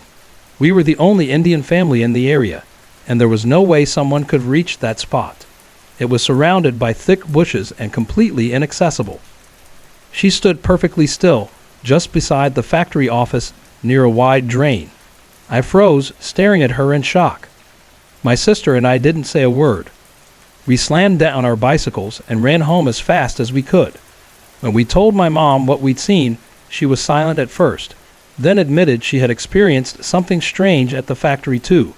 She said she'd heard a male voice calling out, "Ma, ma, ma," even though no one else was there. I swear on everything that I saw that woman. I never believed in ghosts before that day, but after this incident, I had no choice but to believe. That wasn't the only strange encounter I've had. Another happened late one night, around 2:00 a.m., as I was walking home from the temple after a special prayer. I saw an old man, unusually tall and with a strange gait, walking about 500 meters ahead of me. I could see him clearly, but as I walked closer, he seemed to fade away into the darkness. Then there's the house I live in now. I'm convinced it's haunted too. I've heard noises late at night, unexplained sounds that make the hairs on the back of my neck stand up. My dog often barks at nothing, as if sensing something I can't see. Once, I even saw a strange white smoke lingering in the kitchen for no reason. The most unsettling moment happened just yesterday. I was taking a shower when suddenly, the bathroom door started to open, as if someone was pulling it from the outside. I froze, terrified. Grabbing my clothes, I screamed at my niece, thinking she was playing a prank on me. But when I checked, she was sitting in the living room, quietly playing with her doll. The house was empty except for the two of us. These experiences have changed the way I see the world. Ghosts exist. I have felt their presence, and I know they're real. But I also believe that no matter how strong they may seem, our faith in God is stronger. When these things happen, I remind myself to trust in Him and stay brave. My dad has a friend, and I'm pretty sure his friend's daughter can see spirits. She's 7 years old, autistic, and slowly losing her hearing. Right now, she can still hear fairly well, but the doctors have said that she'll eventually go completely deaf. What's remarkable is that despite her challenges, or maybe because of them, she seems to have this unique ability to sense things most of us can't. If you've read my water heater story, you'll know I've always thought there's a spirit living in my dad's house. One day, I was over there with the girl and her mom. The three of us, her mom, my dad, and I, were talking while she played quietly with her dolls nearby. At some point, she got up and walked to the door of the computer room. She just stood there, staring into the empty space. She communicates mostly through sign language, so we didn't think much of it at first. But then, we noticed she was signing something over and over again. Her mom said she was signing the words, "Paid attention," repeatedly, directing her message at the empty room. It was as though she were talking to someone. No, to several people. Her mom said it seemed like she was scolding 2 or 3 individuals, getting visibly frustrated when they wouldn't listen. We asked her, "Who were you talking to?" She just turned and looked at us without answering. Then we asked, "What are their names?" And she replied, "I don't know." That's when the hair on the back of my neck stood up. I couldn't shake the feeling that she was seeing something, or someone. We couldn't. Another time, something happened while she was staying at a babysitter's house. Her mom told me that everything had been fine until, out of nowhere, she freaked out and started crying uncontrollably. The babysitter, unsure of what was going on, called her mom and asked her to come pick her up. When her mom brought her home, she tried to ask what had upset her so much, but the girl wouldn't talk about it. Not that night, not the next day, not for an entire week. She stayed completely silent. Finally, when she did speak, she told her mom what had happened. She said that while she was at the babysitter's house, she saw a man and his son standing by the staircase. They didn't say anything, but she said they were scaring her. Just the thought of it gave me chills. There's one more thing I need to share, something that happened to the girl's sister when she was younger. When her sister was about 3 years old, she refused to sleep in her own room. She'd throw fits every night, begging not to go in there. Her mom eventually managed to convince her one night, tucking her in as she always did. But while she was trying to calm her daughter down, she noticed the girl staring off into space, her little face frozen in fear. "What are you staring at?" her mom asked, trying to understand. The girl didn't hesitate. "The lady standing behind you," she said. Her mom spun around, but of course no one was there.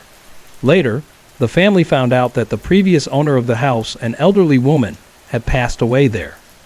To this day, people who visit that house say it has a strange, heavy energy. There are even those who refuse to go back after being there a few times. I've never been myself, but hearing these stories, I'm not sure I ever want to. These experiences have left me with more questions than answers. Do spirits really linger around us, or is there something special about some people, like this little girl, that allows them to see what the rest of us can't? Whatever the case, I know one thing for sure. There are things in this world that defy explanation, and stories like this make it hard to deny. Thanks for listening to my story. If you've ever experienced something similar or know someone who has, I'd love to hear about it in the comments. Don't forget to like, subscribe, and hit the bell for more stories like this. My mother and I were talking last night, and I happened to mention something odd that had recently occurred in my room. That led us to a conversation about the strange experiences our entire family had when we lived in an old, decrepit trailer in Valdez, Alaska. We moved out when I was 7, but those events have stayed with us ever since. When I was about 4 years old, I had a bunk bed and always slept on the top because the shadows on the floor scared me. I liked being close to the wall, away from the edge, because I was terrified of falling. One night, I heard whispering, soft and persistent, as though someone was calling my name. I ignored it, trying to fall back asleep, but the whispering didn't stop. It came closer, so close I could feel breath against my ear. When I still didn't respond, I felt strong hands grab me, lift me into the air, and then drop me. I fell hard onto the floor, landing on my toys and books.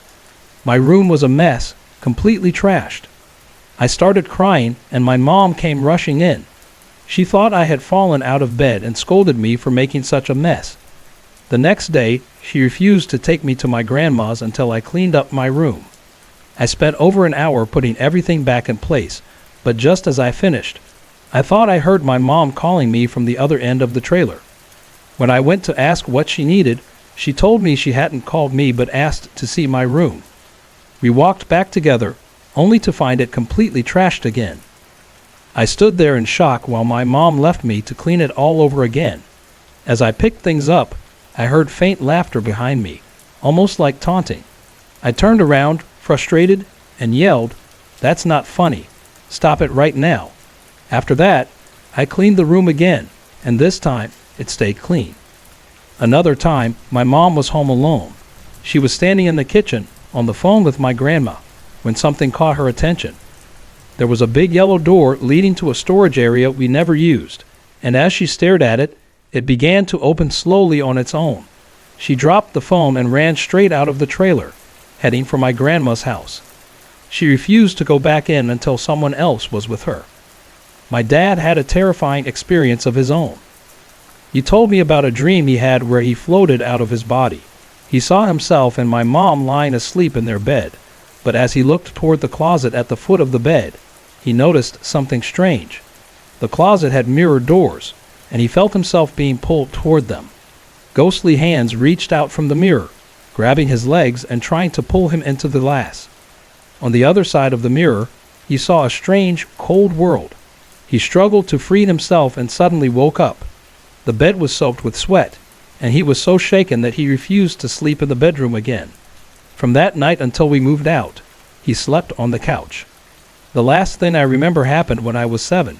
My mom, my little brother, and I had just come back from the store.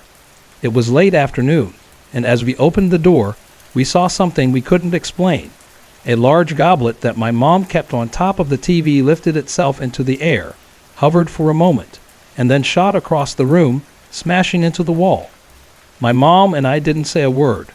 We closed the door, turned around, and went to my grandma's house instead. Even now, I still wonder what was happening in that trailer. These memories make me believe that some things simply can't be explained. This happened about an hour ago, and honestly, I'm still trying to make sense of it. It's been recurring for the past hour, but seems to have stopped for now. At least for the past 10 minutes. I was sitting at my desk, working on an essay for school, and my phone was off. I'd turned it off deliberately because my friend kept calling me, and I needed to focus. I really turned it off. No standby mode, no silent mode, just completely off. I had my music playing, my room lights on, my computer running, all pretty normal stuff. Then my phone started ringing. I instinctively picked it up, and it was my friend calling. I talked to her for about a minute, but as soon as I hung up, it hit me. I turned my phone off. I double-checked, and sure enough, it was off. Completely off. Confused, I grabbed the house phone and called her back. I asked if she just called my cell phone, and she said, yes. That was enough to give me chills, but I tried to brush it off. Okay, I said, and hung up. A few minutes later, my music stopped. I figured it was just a glitch in iTunes, so I checked, but everything looked fine. Then I checked my speakers. Still nothing. I even fiddled with the volume dial. Again, nothing. At this point, I was leaning in close to the speakers, trying to hear any static, when the music suddenly blasted back on at full volume. I screamed, not because I was scared, but because the noise was so loud it hurt my ears. I tried to calm down and went back to my essay, determined to finish it despite all these weird interruptions. That's when my computer turned off, and then immediately turned back on, all in a matter of seconds. I was annoyed, sure, but mostly confused. First my phone, then my speakers, and now my computer. It felt like more than just bad luck, or a series of glitches. I went to ask my dad if anything strange had been happening in the house. He said no, everything was normal. Even if there was something weird going on with the electricity, it wouldn't explain my phone turning on or my music behaving like that. Feeling unsettled, I went back to my room. The moment I stepped in, I felt off, like something was different. I looked around and noticed my phone was on. My iPod was on. Even my camera was on. But everything else, off. My computer, speakers, and lights were all turned off. I checked my speakers, and the switch had been physically flipped to off, even though I hadn't touched them. I quickly turned everything back on, then shut off my phone, camera, and iPod. I'm sitting here now, typing this out, trying to process what just happened. Here's the part that really freaks me out. I was completely alone in the house. My brother wasn't home, my mom was out shopping, and my dad was upstairs. No one else had been in my room. So what could have caused this? Has anyone ever experienced something like this? I'd love to hear your thoughts, because right now, I don't know what to think. It all began when I was around 12 or 13 years old, just a couple of years ago. I was in the kitchen enjoying a blueberry muffin when something strange happened. Out of the corner of my eye, I saw a young boy, no older than 9 or 10, with blonde hair and wearing a blue shirt, run up the stairs, thinking it was my brother or one of his friends. They'd had a sleepover the night before. I went to check his room, but when I got there, both my brother and his friends were still fast asleep. None of them were even wearing a blue shirt. I brushed it off, thinking I must have imagined it. But a week later, something even stranger happened. A friend was sleeping over, and as we were talking, an overwhelming smell of blueberries filled the room. It instantly reminded me of the blueberry muffin I was eating the day I saw the boy. The connection gave me chills. A few days later, I was in the kitchen again when I noticed something unusual. There's a mirror near our front door, and I saw a faint glow reflected in it. As I walked closer, I could have sworn I saw the face of a young woman. She was beautiful, with blonde hair and soft features. But as soon as I moved closer, the image vanished. The only thing left was the coat hangers near the door, swaying gently as if someone had just brushed past them. The eerie experiences weren't limited to me. My mom had her own unsettling encounters. One morning, after coming home from work, she was eating breakfast when the garage door began opening and closing on its own. It happened over and over, with no clear explanation. Another time, our dog, Maisie, sensed something. It was late, around 10 p.m., and my mom was the only one awake since my dad was out of town. Maisie started barking into the darkness, her body tense and alert. My mom tried to calm her, but then Maisie crouched low to the ground and squinted her eyes as if someone was petting or hitting her. She let out a low whine, ran out of the room, and woke me up. When I went to check on my mom, she was still in her room, trying to coax Maisie back inside. But Maisie refused, crying softly in the hallway. For a while, these strange incidents faded from memory. That was until last night, March 3rd. I woke up in the middle of the night to find a little girl sitting on my bed. She looked about 6 years old, with short blonde hair and bangs. She didn't say a word, but she didn't seem threatening either. I tried asking her questions, and though she didn't speak, she started writing her answers. Her handwriting was neat, but the words were in French. I noticed her name started with a B, but I can't remember exactly what it was. She explained that she was French, and while I wanted to ask her how she had died, I couldn't bring myself to ruin her happy demeanor. She seemed content, playing with my stuffed animals, as if she'd been there forever. Then, as suddenly as she appeared, she was gone. The next morning, I asked my family if they knew anything about a young French girl who might have died nearby, but none of them had any idea what I was talking about. Our house is brand new. No one has ever lived here before us. How could so many ghosts appear in a home with no history of tragedy? Let me know your thoughts. And if you enjoyed hearing about this mystery, stick around. There's always more to uncover. It happened months ago, but the memory of that dream still lingers with me. I can't recall all the details, but it left such a profound impression on me that I felt I needed to share it. The experience was terrifying, yet it ultimately strengthened my faith in something greater, something good. In my dream, I was sitting at my computer, about to turn it on. You know how, when a monitor is off, you can see your reflection in the blank screen. That's what I expected to see, my own face staring back at me. But instead, I saw something that stopped me cold.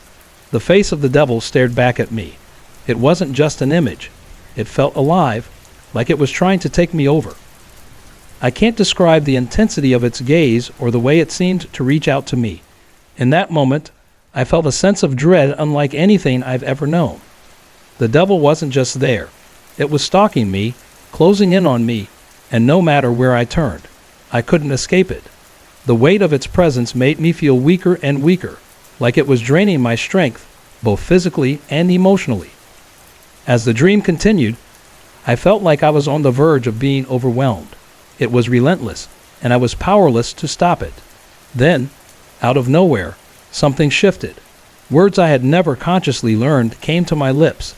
In the name of Jesus Christ, leave me alone. The moment I said those words, everything changed. The devil's presence vanished, and a calm washed over me. It felt like a shield had been placed around me, protecting me from whatever darkness had tried to take hold. The strange thing is, I wasn't brought up religiously. I can count on one hand the number of times I've attended church, and I've never been taught to say those words. Yet in that moment, they came to me as if they had been placed there by something, or someone. The next day, I shared the dream with my mother. She's Roman Catholic, and has always been more in touch with her faith than I have. Before I could even finish telling her the story, she stopped me and said, "All you had to do was say, 'In the name of Jesus Christ, go away.'" Her words gave me chills. She knew exactly what I had said in the dream, even though I hadn't told her yet. She explained that she had experienced similar encounters in her life, and that those words had always worked for her too. It felt like a confirmation of something greater at work, something beyond my understanding. Since that dream, I've thought a lot about what it could mean. I'm convinced it was more than just my imagination. It felt too real, too deliberate. Was it truly the devil trying to exploit my weaknesses? Or was it a test, a battle between good and evil, with something divine stepping in to save me? The fact that the words came to me, unbidden, suggests that I wasn't alone in that moment. Perhaps an angel or some other servant of God gave me the strength and the tools I needed to fight back. I've always been a naturally shy and emotional person, and I wonder if those traits made me vulnerable. Physically, I'm on the smaller side, menace 100 pounds and 5'6", but emotionally, I've always felt fragile too. I've struggled with feelings of sadness and self-doubt for as long as I can remember. Though I've never been diagnosed, I often wonder if I might have depression. Maybe that's why the devil appeared in my dream, to exploit my weaknesses. But if that's true, then it also means something good was watching over me, ready to step in and help me fight back when I needed it most. I still don't have all the answers, but I know one thing for sure. That dream has stayed with me, and it's made me more of a believer. I'd love to know if anyone else has experienced something similar or has an interpretation of what it might mean. Have you ever faced something like this in a dream, or even in real life?